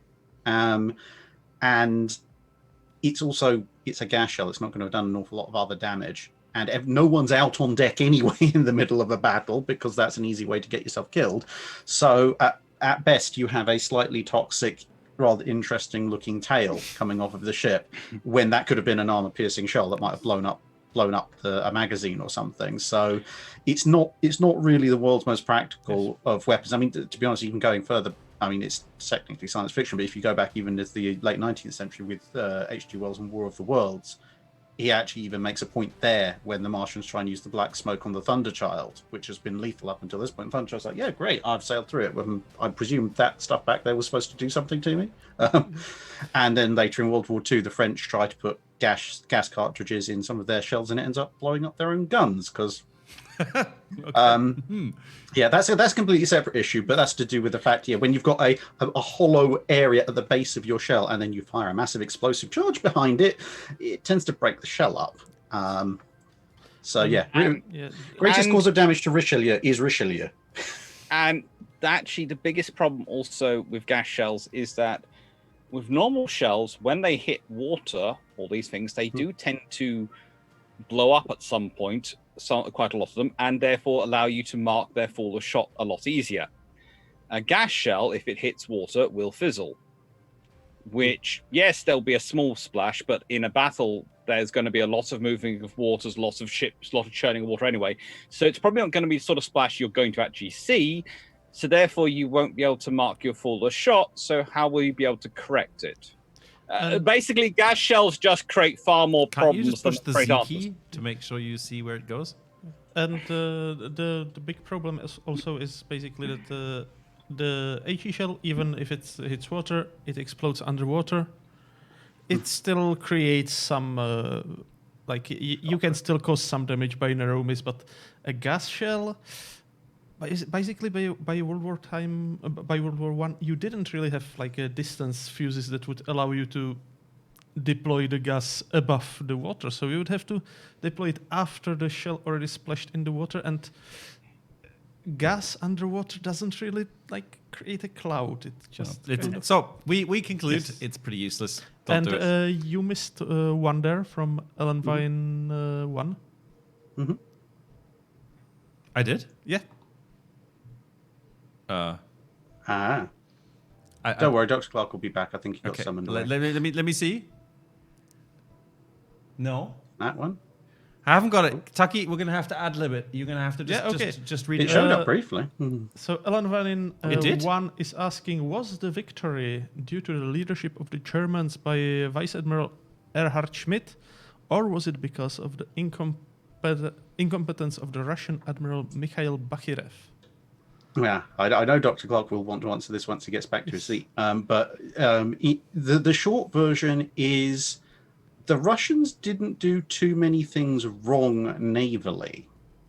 They did, with the forces they had on hand, they did above and beyond what you could reasonably expect of them. So it's definitely not Russian incompetence on the naval side. You can make arguments about who was in command of the land side of things, and as we mentioned with the morale issues and such that they were having. But from the naval side of things, I don't think you can hold much, if anything, against the poor old Russians, especially given what they were supposed to be operating with. The Germans, they had good leadership because, yes, they did have to drop back in their initial encounter with Slava. But when you think about that, yes, it does look very bad when you're talking about two dreadnoughts basically running away from a pre-dreadnought. But on the other hand, it does also show a certain degree of, I would say, not necessarily humble, but very pragmatic leadership by the German admiral, because he's faced with a situation where he could try and sort of bully his way in and eventually overwhelm Slava. That much is pretty much certain given the balance of forces. But to do so would involve, as we said, running in against an enemy that already has your range at a range that you can't reply at. So he could have ended the battle there and then, but it would have cost him probably several dozen, maybe several hundred German lives, as the Slava worked over the German ships before it got crippled. And instead he went, no, actually, we'll pull them back. We'll get everyone back. We'll try again when the circumstances are more in our favor. And he did. And yeah, he managed to cripple the Slava without much, if any, loss of German life.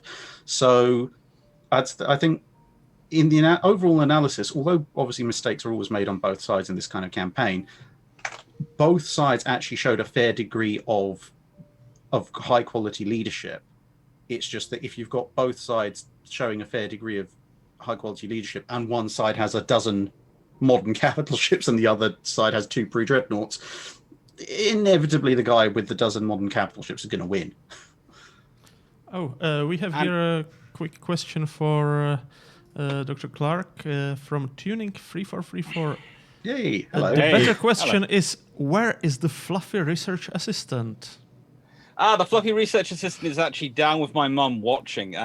My standard poodle is called the fluffy research assistant whenever he appears on YouTube. Nice. He's often sleeping on the bed. So I noticed you brought a picture. Yes. Yes, we see. I also noticed it's still wrapped. Yes, we see. It's wrapped because I haven't yet got. I'm getting an office built at home because I'm doing so much teaching from home and working from home because I'm a uni lecturer and we're now all being sent to work from home. So, frankly, working in my bedroom is. It's quite disturbing on some level teaching 400 students sitting next to your bed. There is just something wrong in my mind that says this is just a bad scenario. There's nothing going on. I am definitely clothed the whole time, and I hope for goodness sake they're clothed. But it's just not an ideal space. So it's being kept wrapped up. But I keep looking at Drac's picture because he sent me this picture, and I was getting very jealous of it. So I went and took this because it was sitting downstairs. My mum has had it nicked for her lounge because she's quite liking it as well, and have brought it back up here. So I have a picture here because I thought it would be nice here. Nice. But statistically speaking, if there are 400 of them, at least one of them will be naked. Please don't put that image in my head. I've met them. I'd rather not think about that. Okay. Shall we move on to the next? Go ahead, I just want to do a quick defense of Mikhail Barkov because he's actually one of the better Russian admirals of World War One. I know that's not necessarily a massively high bar, but if I could swap BT for him, I would quite happily in a moment. He does a fairly decent job of leading his forces. He does a very good job of working with the collectives, of trying to manage them. If any admiral was actually going to motivate the force and actually achieve what it did achieve, it was going to be him. And he does a very good job of this. So I think he's above average. He does, unfortunately, end up getting executed by the Soviets post-World War One because some other officers get involved in something and he gets accused because he's a senior officer, so he must have been involved in it.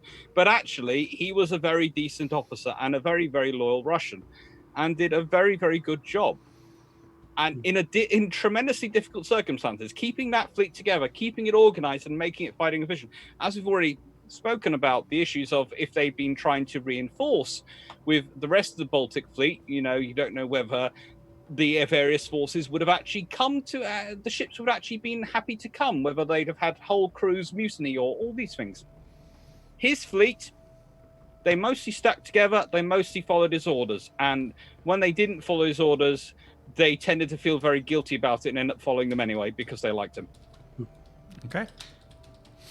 So, just remember, if you're ever thrown back through time and you're offered an opportunity to be a competent admiral in any navy at any time period, please do not choose the Russian Navy in the 1910s and 1920s because they had some very good admirals and they always get handed impossible tasks and usually end up being badly wounded or blown to bits, which is really unfortunate because some of them are, and as a result, a lot of them end up at the wrong end of pop culture history as rubbish admirals because they managed to get themselves killed or badly wounded. But you've got this admiral who I personally can't actually pronounce properly, and you've also got you've also got Makarov and Rodzisvensky in the Russo-Japanese War.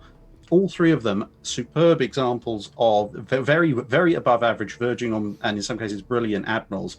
They just get the really short end of the stick historically. Yes, even though I mean, in Makarov's case, it was kind of self-inflicted because he didn't have to take his flagship out, but No, he didn't. Yeah, everyone makes mistakes. Just the Russian admirals, unfortunately, really, where almost any other good admiral would make a mistake and get away with it, he ends up with a bit of mine embedded in himself, which is not helpful. No, it's not. The Russians do get an unfair stick for their admirals, although there are some Russian officers who get far more attention than they perhaps should do. Never mind. There's also another thing that basically influenced the Russian Navy in all wars, and especially in the World Wars. That basically the Russia had like 4 seas of interest, but they are not connected. Like you cannot quickly switch ships from one sea to another. No, you can't really. It's a very, very long way. Especially if you are in a war with Germany and Turkey, because Turkey has Bosporus, Germany kind of controls the Denmark Strait. They won't let you just sail reinforcements through there. So it's like, basically what you have at the beginning of the war in one of the seas is what you have. And again, they get the short end of the stick in that as well, because when you look at the Black Sea battleships, they build them with ice-breaking bows. Now, last time I checked, the Black Sea is not known for its icing up over winter. The Baltic is. So they were clearly thinking about, and apologies to any Russians who are listening to this, because I'm now going to horribly butcher it, but I think the Imperatricia Maria class, I think that's how it's pronounced. They built them in the Black Sea, but they built them with ice-breaking bows with the clear intention of using them to reinforce the Baltic if they ended up fighting a war in the Baltic. But as you said, they ended up fighting the Ottomans and the Germans, and now you've got 8 dreadnoughts, 7 dreadnoughts, not counting Imperator Nikolai, and they're now stuck in 2 different seas. That's a tricky one. Shall we move to the next question, gentlemen? Sorry, I don't want to be hurrying it along, but I'm just mindful of if we we all like to just talk about stuff, but if we don't get through the questions, we're never going to. I would actually keep the last question because it's basically aiming at how people got to streams. Oh, you have it already. Yes. We do it. Okay. So let's do it. We can do it quickly. We can grab the mighty jingles. Drachinifel. So we just Dr. Clarke at Drachinifel. What is the reason behind you becoming YouTubers? And can you share experiences when you started off, and whether you both dreamed or imagined becoming what it is today? This is highly ironic for me. Some of my viewers, long-term viewers, will actually know some of the story behind this, but I actually ended up becoming a YouTuber out of annoyance. I was back in 2017-ish. I was listening to, browsing various YouTube channels, and I could not find a consistent, accurate naval history channel with any significant amount of content. There were a few out there who had 4 or 5 videos that were really good, but there wasn't a regular output of content. And you had others that had occasional naval content, but it was mixed in with other stuff. And so eventually I got so annoyed, I just sat down one day and went, right, I'm going to do it myself. And started off, because I didn't have a microphone or anything at that point, with a hilariously silly robo voice. Text to speech. I've seen 1 or 2 of those videos. Yes. Yeah. And then once I decided, actually no, I should probably get a proper microphone set up and started using that. Then I think that's kind of when it all took off. I have actually revoiced every robo voice video now, so there is that. But yeah, so it was basically out of annoyance. I was just, if I couldn't find a channel with regular decent naval history output, I thought I'll give it a go myself and see how this goes. So that was my motivation. It wasn't to get famous or anything. It was just to give people something that I felt was lacking on YouTube. The funny thing is, of course, having produced, recorded, rendered, etc. the videos, I don't tend to actually listen to them once they're on YouTube. So I still don't have, which is why I was so glad when I saw Dr. Clarke and a few others starting up their own channels. I was like, oh, now I have something to listen to as well. But yeah, so that was my early experience, and it's been fun ever since. Nice. I didn't think it was going to get this big, to be perfectly honest. I'm glad it did, and I want to believe that we maybe have a little bit, we deserve a little bit of credit for getting people interested in ships. Yeah. I would agree with that. Yeah, I must admit, actually, because you probably know, well, you can probably see some of the account details. I've been a World of Warships player since the closed beta. Back when the Kitakami ruled the waves. I'm looking for when that comes back, by the way. But anyway, it was one of the. It was very nice because I think pretty much prior to that, the only really serious Navy game that I'd ever seen was Navy Field, really old 2D sprite game.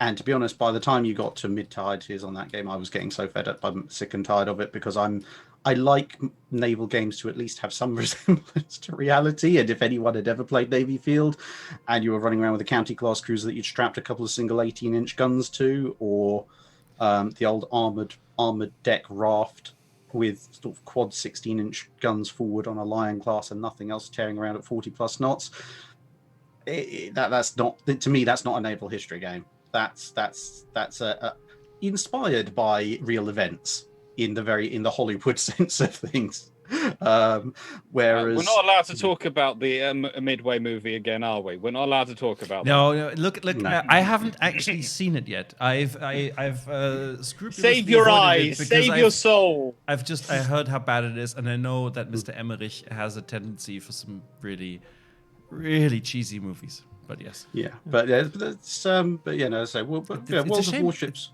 It's a shame we can't legally watch it together here on Twitch. That would be quite fun. We have here a comment from Damocles Commando at Drachinifel. Your videos are always running on another screen while I play World of Warships. I love them because I'm a military history nerd. Well, yeah, that sounds like a common ailment. Yeah, well, I think that's to be perfectly honest, and I'm not saying this just because I'm on a World of Warships stream. The fact is, World of Warships has created a kind of a ready-made audience of people who are like, I am playing this ship. I would like to know more about this ship. I wonder if anyone can tell me more about this ship. Ooh, someone can tell me more about this ship, and it kind of it goes from there. So yeah, I mean, and this is the thing. This is the reason why the 5-minute guides exist for me. Yeah, It's to get people interested. It's to get people interested. You've got 5 minutes. You can spare 5 minutes to hear about something. If you want to hear more detail, there's more detail on other videos. But it's that entry level. Get more people interested in naval history, is what I always think.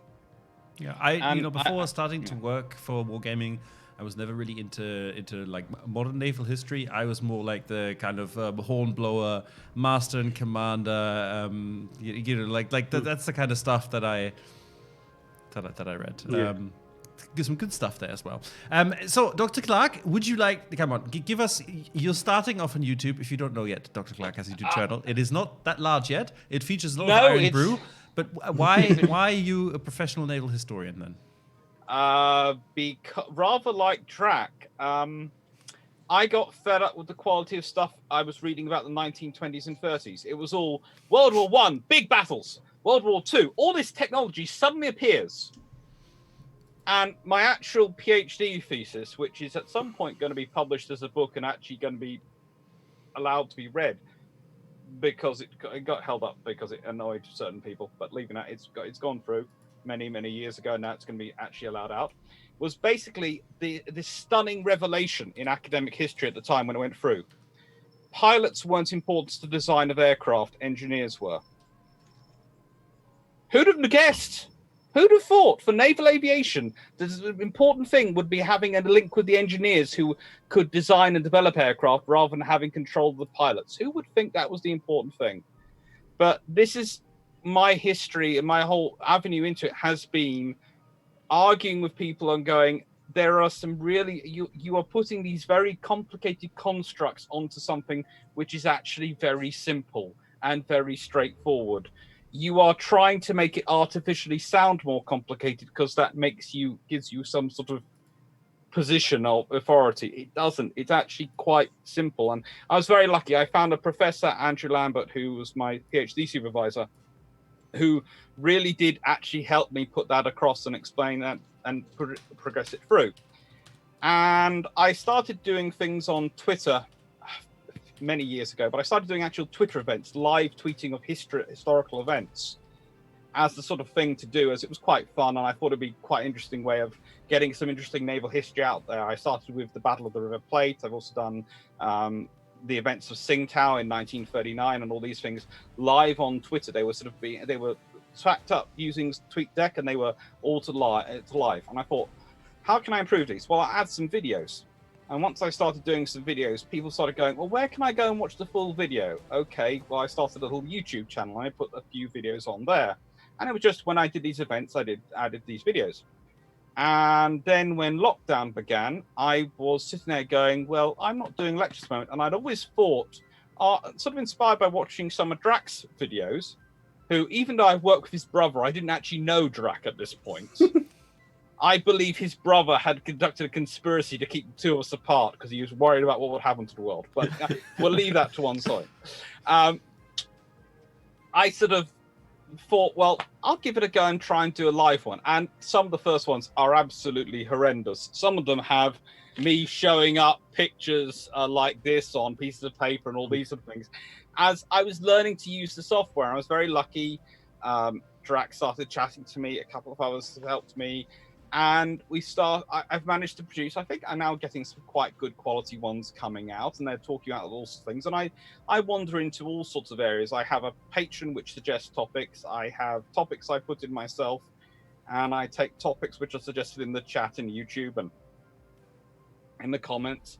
And I just run them like I would a university lecture instead of seminar series. So I do some recorded videos, which I sort of consider the lectures.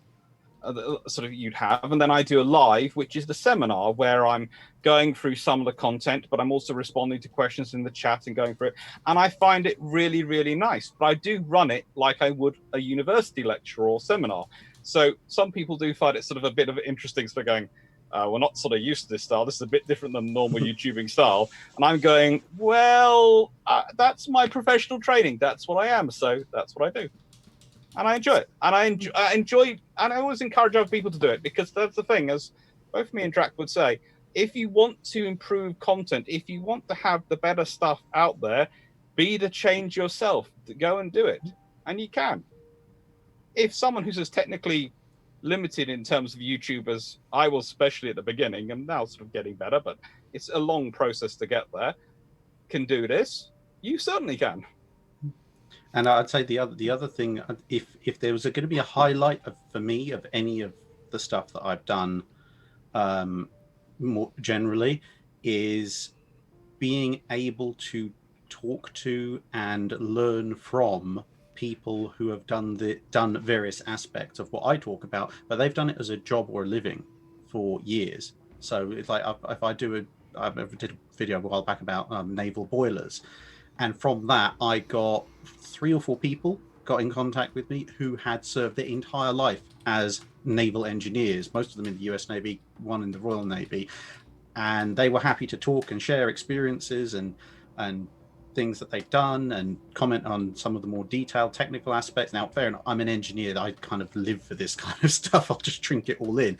But that's across the board. I've even had people, fair enough, mostly grandchildren of people who have served in the Second World War, who on behalf of their grandparents have gotten in contact and said, oh, we'd like to talk about this person or this person's experiences. And for me, that is more than anything else the best part about doing naval history on YouTube. If enough people see you, you get to meet these fascinating characters who've actually done it all for real. Because at the end of the day, you can sit here going, yes, well, like, I don't know, this Japanese aircraft came in and attacked this ship, and there was this kamikaze attack, and it was terrible that so many people lost their lives. But there's a huge difference between being able to say that remotely 80 plus years from when it happened, and somebody who was actually there. Yeah. Talking about what they actually saw, how they dodged the torpedo explosions, how they helped their friends into lifeboats. And I would just like to add, the highlight of lockdown for me has been Drac's face when Michael Clarke said, "Yes, you can call me Michael." Now, Michael was the Amphibious Task Group Commander in 1982. He was on a special guest on bilge pumps. So he was in charge in the Falklands War of all the Marines and everyone getting ashore. And Drac's face when Michael said, "Yes, you can call me Michael," was sort of... There's actually, I put a picture of it out on Twitter because it was just such a hard... I was just so happy because I knew Michael because I've done some work with him before, but introducing him to Drac and Jamie, they're just sort of going, wow, this is someone who... And it's great fun. And one of the important things I think about all of this, what I do, what Dr. Clarke does, and what we do here as well, is the fact that at the end of the day, an awful lot of this stuff wouldn't otherwise be recorded, because most books like to focus on the big flashy histories, the big battles. A lot of other books focus on the technical details, which are a bit divorced from the human element. And if you're going to do a film documentary or something, you're going to find someone who was up in the crow's nest or in a gun turret or on the bridge. You're not necessarily going to talk to somebody who was down in engineering or at a damage control station, or was involved in a battle that not... or radio operator, or someone who was involved in a bunch of battles, but maybe small ones that no one's ever heard of. These kind of things are not the kind of things that get recorded by mass media. But on a platform like this, you can find those people and you can make sure that their experiences are recorded for posterity, unfortunately. For future history. It is that time, so we're so remotely removed from a lot of these events. And at the end of the day, those things matter just as much. Because if you've got a big battle like, well, Moonsound's a sort of a medium-sized engagement in World War II, but you've got Moonsound, you've got Jutland, the hunt for the Bismarck, the hunt for the Scharnhorst, whatever. Those are big events, and sure, that's worth recording as well. But if it wasn't for all these small events, all these small battles, and the thousands of people who were present below decks, not firing the guns, not commanding the ship, but making sure the ship still moved, making sure the ammunition still got passed up, without all of them, the big flashy bits of naval history don't happen. So I do think it's very important to get those views across. And I think this is why I think when we were doing the poll last time, I did kind of push people to vote for Moonsound, because virtually no one's heard of it. I'd never heard of it before, and I think that makes it a little bit interesting as well as an option. I have to say, one of the things I really like doing with the videos, and especially that I can control them, because they're not... It's going to sound, even though I'm a university lecturer and I can, of course, to an extent, write my own syllabus and all these things, that's always talked about. It's one of the joys of being a uni lecturer. You can only do that in certain circumstances within the structure of the course. And I love talking about the context of history because it's often forgotten. We go in and talk about everyone's focusing on the battle and no one's looking at the stuff around it, which shapes the battle. Because there's a whole load of politics and a whole load of other stuff which comes in and shapes the battle. And, when I was writing my book, and my book's on tribal battle and daring class destroyers, basically the Royal Navy's heavy destroyer program pre, during, and after World War II. They're large destroyers, and what's shaping them. And it's really interesting. The factors that shape the tribal class are very similar to the factors that shape the daring class, because they're both built to sort of take the presence mission on from cruisers and go around the world and be part of the political fate of the Royal Navy. But the battle class, as their name suggests, are pretty much built to kill the enemy, which is why they're quite so aggressively designed, with those guns so far forward on their hull that they look like they're trying to rip away from the rest of the ship to get to the enemy quicker. That is because they are very much battle focused because of their being built during wartime. And this context factors into these things. So then these ships get involved in battles, and how do they do? What do they do? And it all factors in to what you have going on. But very much when you are dealing with some of the stuff which is remembered, some of the popular history books, etc., they don't have the time for that because they're focusing on the greatest hits. And to cover the greatest hits in enough detail, you can't cover that stuff. But in my own YouTube channel, I can go, well, it's me doing the video. Hopefully people find it interesting. If they do, that's great. I'll have more subscribers. If not, then it's there for the few people who might find it interesting, and it might inspire next generation of historians and next generation of interested people who come after me to be interested in those topics to go and do some research in them. Yeah, and I think it's fantastic. There's actually a comedy from Smuckers 1986 who says he literally just met someone at the store on his way home who was damage control man on USS Shangri-La CV-38. Well, Cool. if he happens to want to do an interview, I'm always here. I will quite happily do an interview on that for that And this person. is general shout out to chat. If you and your family and your friends, your relatives, acquaintances know someone like this, absolutely get in touch with us. Get in touch with Drac. Get in touch with Dr. Clarke. There's definitely an audience, I think, willing to or interested in listening to them.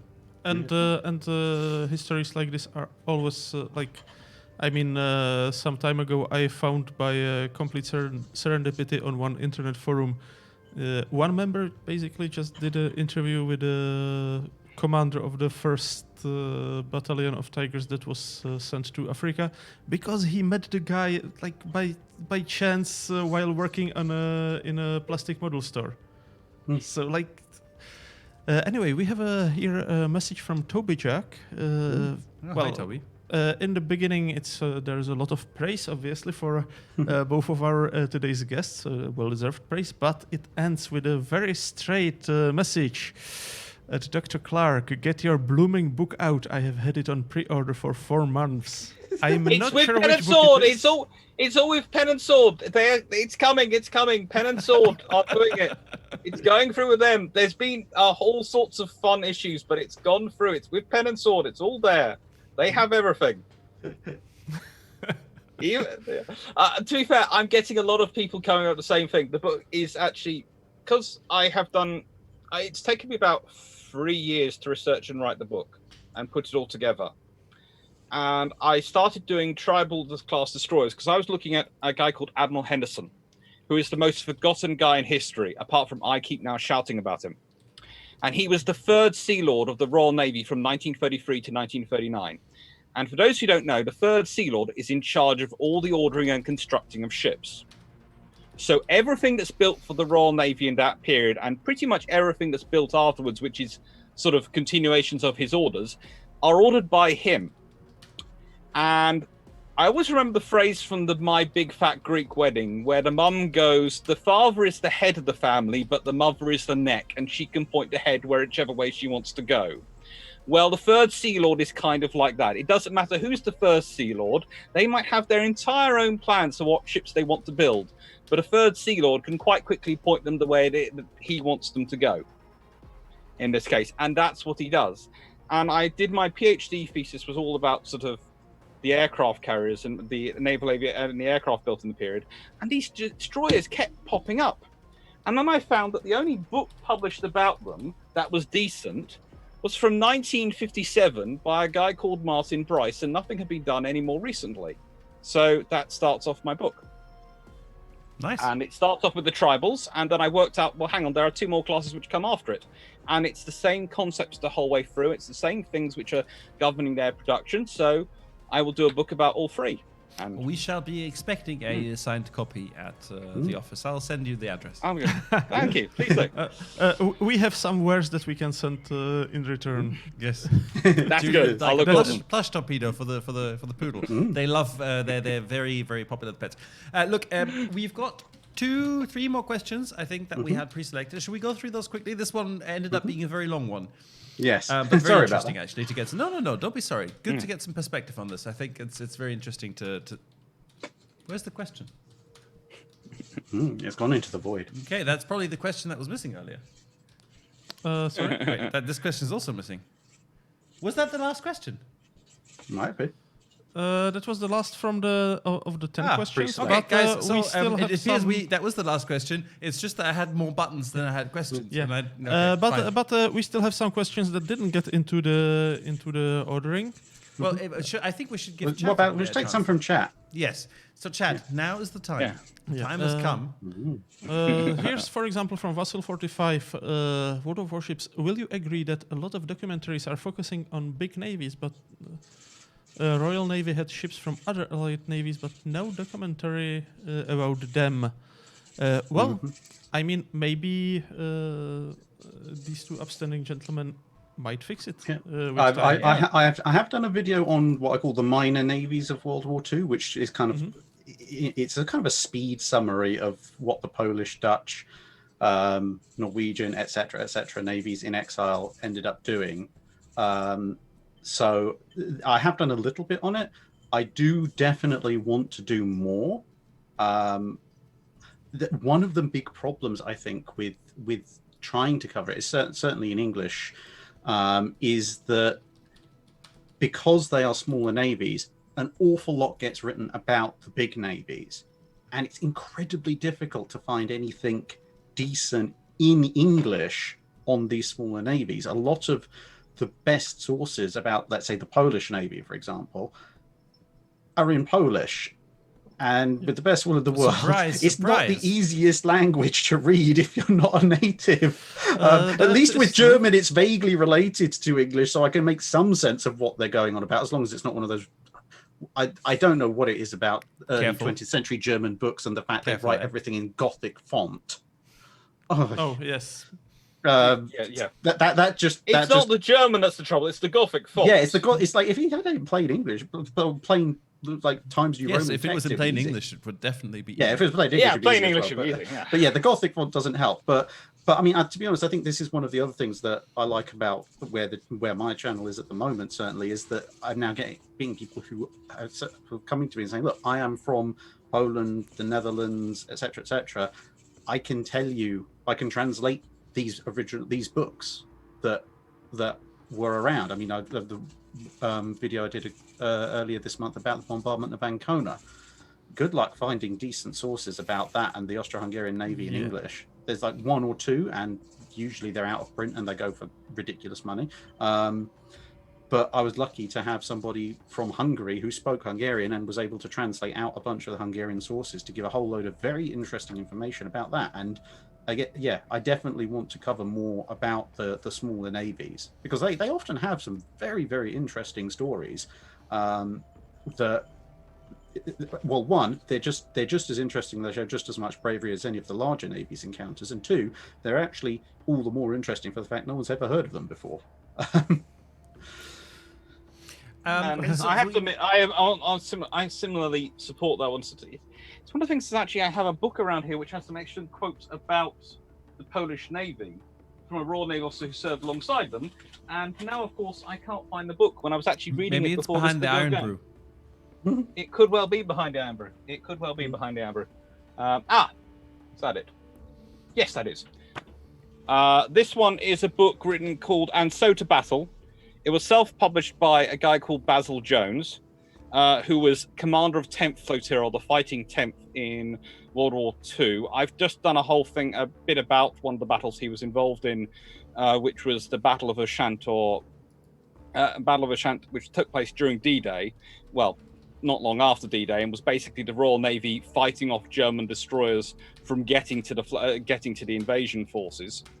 And the Polish Navy was actually, there were a couple of their ships involved in the 10th Flotilla, and one of them was actually the leader of the 2nd Division of the 10th Flotilla. So the Polish were actually, they were considered such good navy that a Polish officer was put in charge of 20th Division within 10th Flotilla. So this is a Royal Navy, Royal Canadian Navy flotilla, and yet the 2nd Division, the second in command, is a Polish officer. Because they trust him so much, because they trust the Polish sailors so much. And it's a really good account in here of them, of their lives, of the crews, because Basil Jones was the flotilla commander. So he went around and visited all the ships. He knew them all. And he gives a really touching account of them. But it's more often not, it's books like this you'll find it in, or in the National Archives, if you can actually get in there. Then you will find it in the big books, let's say something like this, which is Roskell's The Navy at War 1939 to 1945, the official history, really, of World War II from the Royal Navy's perspective, produced by Captain S.W. Roskell. And it actually spends almost more time talking about HMS Leander, which was the ship he served on, than it does about the Polish Navy. Yeah, I mean, I have a question here. This is probably something that you are best placed to help out with, from Blitz Those, who's saying his grandfather served in the Royal Navy during World War II, and what's the best way to find out about his service, because he knows very little about him, just a few stories passed down. Okay, so the best way of doing that is because those materials will still not be public. World War One service records are now public. Those that survived World War Two, courtesy of the Luftwaffe. But the World War Two service records are still confidential unless you happen to be next of kin. So if it's grandfather, then you'd have to talk to either your father or your mother, whichever one it is who is the son or daughter of that particular grandparent. Or if they're still around, they can request them themselves. If not next of kin, and if the next of kin, if you're the grandson and son, say if you can get written permission from the next of kin, then you can do this. There are forms on the UK government website where you can request the service records of a relative. If they're still alive, you have to have their permission. If they're not, you have to have next of kin permission or be next of kin. But then if you fill them in, I think there's a small admin fee, like 10, 20 quid, something like that. And then the government will actually send you everything they've got on that person. So their service record, what ships then that'll tell you what ships they served on, any disciplinary records if they had them, commendations, that kind of stuff. And okay, it's not going to be an autobiography, but once you've got that information and you know where they served, what rank they were, roughly where they were on the ship, you can then use that as a springboard to look into a lot more detail. So let's say, I don't know, I know because we were talking about this with Dr. Clarke and separately, if someone was serving on HMS Starling in 1943, you can then go, okay, right, well, now that I know they were on there, I can look at what operations HMS Starling was in, and I can work out what my grandfather was doing at the time based on what I know from his service records and what accounts exist of what the ship actually did. And you can also, if you're still having trouble, there is actually a very helpful department called the Royal Navy Historic Branch, who are incredibly helpful, incredibly friendly, do have a Twitter account and an email address on the Royal Navy website from memory. And they are also all currently working from home and board. I've heard from a couple of them recently. So, yeah, they do tend to be very helpful. But go first the route of, as Drax just said, and then if that doesn't reveal enough information, you can try them. And if that doesn't work, then the other option is to try and find a tame historian like myself who's quite familiar with the National Archives and who can actually get in there, because unfortunately the National Archives seems to be a bit of a well, so far I have tried 6 Mondays in a row and not managed to get in there at all. I've tried since they reopened. I got once. Yes, I think Drac has bribed because one of them. COVID? Yes. Yeah. They've gone down to they're only allowing one person per table. So they've gone from these tables usually seat about 8 people, so they could quite easily accommodate probably about 400 odd people in the room. They've gone down to about 80 maximum, 20, 30 maximum. Yeah, 20 when I was there. So Blitzthal says, by the way, he served on HMS Janus and HMS Southampton, ranked Chief Petty Officer in the boiler rooms, he believes. Oh, good lord, he'd have had. If he was on Southampton in the boiler rooms, he would have had one heck of a job, given some of the scrapes Southampton got itself into. That's a very senior Chief Petty Officer in the for those cruisers. If you're a Chief Petty Officer on that sort of position, you are next to God. As far as most of the crew's concerned, and as far as most of the officers are concerned. And to be honest, if you're on Janus as well, Janus, it's a destroyer, so it doesn't get too much sort of pop history coverage, but it was tearing around the Mediterranean and various other theatres at a fair rate of knots a lot of the time. So there will be a fair bit of, I would suspect, a fair bit of interesting history behind that. Yes, the Jays were important ships. Yeah, but both ships were quite active. We have. Sorry. I was just saying, while you're picking out the next question, I'd just like to point out, when we're talking about books and things, I have this one. Taschenbuch der Kriegsflotten, 1905. Yes. Yeah, which I can't read, obviously, because it's in German, but again, this is a thing about, I mean, okay, fair enough, the German Navy's not a minor navy, especially at that point, but they have a lot of the time you find these foreign language sources have all sorts of fascinating data that doesn't show up in English sources. Because, for example, I don't know if anyone can actually see that, but yeah, that is, as far as I can tell, a tabulation of all the various Conway, navies. Can you switch? Give me 1 second. Switch the view. Fertige Linienschiffe 5000 Tonnen und größer, jünger als switch the 25 Jahre. Sorry. Switch the window. This one says Drachinifel. Also, do you want me to read it out? It says fertige Linienschiffe 5000 Tonnen und größer, jünger als 25 Jahre nach dem Stapellauf. So, completed ships of the line, 5,000 tons and bigger, but less than 25 years old since being launched. Yeah, and that kind of information is that's wonderful for a naval historian to know, because it's all tabulated by year, tabulated by country, tabulated by number, tabulated by total tonnage. This kind of information is like gold dust, and you can good luck finding it in most English language sources. Look, guys, when lockdown... If you are ever wondering where these come from, you see them in most... no, we don't. We see, you have to You'll go see much them closer. in most word things. You have to go much closer for the like those? No, kind of. Those? Kind of. Yeah, nice try, but So yeah. Well, that's the profiles written by Brassies at the time. And these are the actual books they come from. They appear, people scan them in and put them on Wikipedia all the time. They're really great, but once you get the actual book and go through it, the information in it is amazing. Although that's probably just advertising. That's probably just made my job of acquiring more of them very much more expensive. There's a question that will actually tie. It isn't related to the Baltic World War I, but I think it ties very nicely to the aforementioned influence of the World War I experiences on intra-war designs. From Drop Zone 1992 on Twitch, what was the driving force behind Japanese light cruiser doctrine, and why didn't they use newer guns? Well, for one, because they were built just after the war.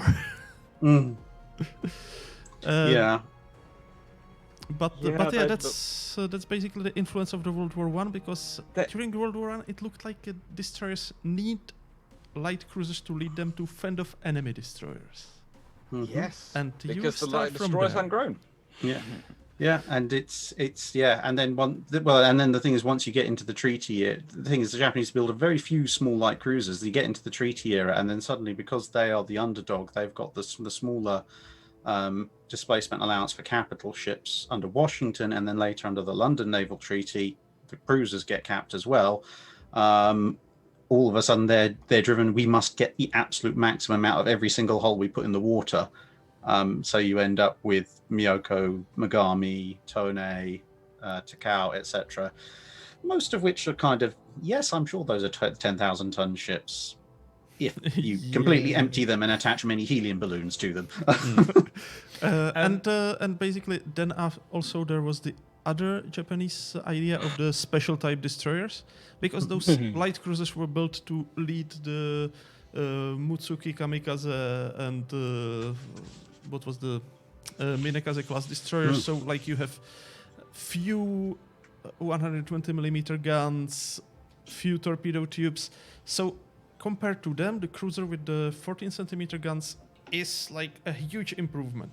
But then you get the special type destroyers, where you have the high velocity 127 millimeter guns in fully enclosed turrets, and you get huge torpedo batteries, and you get the speed, and suddenly the light cruisers are not improvement at all. So in the end, they were basically too slow to fit in this role anymore. So while they stayed as the flagships of the destroyer flotillas generally, they generally just stayed in port as an administrative command for the flotillas, or as flagships in larger fleet operations. But they were not really expected anymore to have the tactical role they were built for. Yeah. Obviously, Sorry. I was going to say, later on you also get the Agano and Oyodo classes, which aren't treaty max cruisers, but they're following the later Japanese theories of we must build specialized command ships for literally everything. Yes. Yeah. So I wanted to say one of the things. Like, once lockdown is over, guys, I definitely want to invite you over to the office. If we definitely for many beers and discussions, but also like I definitely need to show you our collection of blueprints for German ships. Because, Please disregard the very large bag I may bring with me. They're all digital. We actually good. I'll bring a hard drive from the German National Archives to be able, if whether or not we're allowed to show them on Twitch, but unfortunately, they don't permit any of their content to be aired on Twitch or YouTube, because Twitch or YouTube then, like, it claims rights to that material. And so it's just not allowed, which is really unfortunate, because some of that stuff is absolutely mind-blowingly beautiful. That's actually a funny thing that our ship researchers from St. Petersburg, from the development studio, were remarking on some time ago that like they absolutely love the German archives, because like there are blueprints for everything. Like it doesn't matter that the ship was never going to be built. There are like very detailed line drawings of every tiny thing. While when they were trying to get equal level of details on the, for example, British ships, they found that like the blueprints were often more like general guidelines, but stuff like exact placement of and it also guns depends on were which like archives you go to. You see, the thing is, the British, there are the archives at Greenwich, which are the Woolwich archives and Woolwich Arsenal is where most of the plans are stored, and those are the ones which were used by the Admiralty. They're lovely, but if you go to archives like the Wirral Archive Centre or the Tyne and Weir Archive Centre, where they've got the records from Camel Lairds or from Vickers, then you will find the actual blueprints of the actual ships as they're built. So you will find mostly the general ones and the ones used by the Navy to order them, but then there are going to be lots of yards building them, and each yard might make some slight little modifications and slight changes. They'll be broadly built to the same thing with the same equipment, broadly, very much broadly, but they might be slightly different. So you find these often with Britain, this stuff is stored in these little volunteer-run archives, which are absolutely amazing, but you have to go find them. Sort of the Tyne and Weir one is a lovely one. It's a lovely reason to visit Newcastle. It's why, for my book, was the reason I was in Newcastle last winter, and I went up there and I saw the site. So I visited Newcastle when it was very, very cold, but on the good things, I did find an amazing pizza place which put haggis on pizza, and that was glorious. Okay. I think at this time we are going to have to slowly put the brakes on this stream, because it is getting quite it's getting a little bit inappropriate and also late. One last question from Smuckers, who wanted to know, for the book you were talking about, And So to Battle. He tried Googling it. He can't find it. Can you give him some details on the author? Yes, I think it's behind the picture. Yeah, top shelf. Yeah, thank you. All right, and the author is Basil Jones, And So to Battle. It was published by Martlets in Tollgate, East Sussex, in about 1950 something. Yes, roughly 1950 something. So it might be an eBay case. It was one I found on. Actually, I have to say I did track down on eBay myself, and he self-published, and there are exactly 1,000 copies were produced. So there were 1,000 of these worldwide. But it is an absolutely excellent book if you can get hold of it, and I do tend to try and reference it in my works, and I do use it. And there seem to be a large number of copies have ended up in Canada, because there have been about 5 different Canadian historians I know who seem to use it quite regularly. So either they're sharing one copy between the 5 of them, or there are quite a lot of copies out in Canada. And spoilers for next year, I am actually working on finding small print run books like that with lots of interesting information that, to be honest, have probably gone out of copyright. But even if they haven't gone out of copyright, trying to hunt down whoever has the publishing rights to them and persuade them to let me do audiobook versions of them. Because you hand me something like Friedman's US Battleships, I'm sorry, but my vocal cords won't last that long. But something like that, I can record an audiobook version for that. Look, I would absolutely listen to an audiobook by you. I think you also Dr. Clarke at Jingles, right? You definitely have an option for like a little bit of a side business there. I think that really with an audiobook, the most important thing is the narrator. And I have a thing where I can't listen to Americans narrate audiobooks. It drives me. I don't know why. It drives me nuts. I love you guys, but for some reason, like if it's a book, it needs a British person reading it. Otherwise, it doesn't work. It's just a shame we don't have Christopher Lee anymore. Imagine the fortune he could have made Oh. as a late life audiobook recorder. Yeah, I guess that's one option. So do you guys want to just tell people one more time what you do, where they find you if they haven't seen yet? Maybe Taki can spam some links while I find someone suitable that we can surprise with a little raid after we're done, and then I think we're gonna wrap it up for today. It's quite 10 o'clock here in Prague, and we need to go home. Okay, because well, of course, yeah. one second, because of course tomorrow and Saturday are the round of 16 and quarterfinals of King of the Sea tomorrow, and then on Sunday semi-finals, third place, and grand finals of King of the Sea regionals, which I will be broadcasting from here with Chrysanthos in collaboration with Flamu and his co-casters Gaishu and forgot the other guy's name, as well as Flambus and Statsbox. So it's going to be really fun, and you should tune in from tomorrow afternoon around 3 o'clock Central European Summertime. Yes, you. that's why I want to go sleep. That sounds cool. So I'll quickly wrap up. For me, obviously, I'm Drachinifel, youtube.com/Drachinifel. That's where you'll find most of my stuff. I've also recently started a website, which pleasingly is drachinifel.co.uk, because no one was camping on that particular domain. And I've begun the process of hosting the various historical naval photos that I own in an increasingly worryingly large archive. So I've put a few pages up, and I will be adding to it as and when my new scanner arrives, wherever that happens to be. So yeah, those are free to use. Anyone who wants to use them, feel free to use them. I believe in history being there for everybody. And if you happen to like the print, this print here, the Fleet Air Arm, it's 5 major British-built aircraft. Is it a photograph? No, it's not. Render? It's a render. It's a Okay. piece of digital art I commissioned. But if you happen to like that, so you've got the skewer, Seafire, Swordfish, Fulmar, and Barracuda.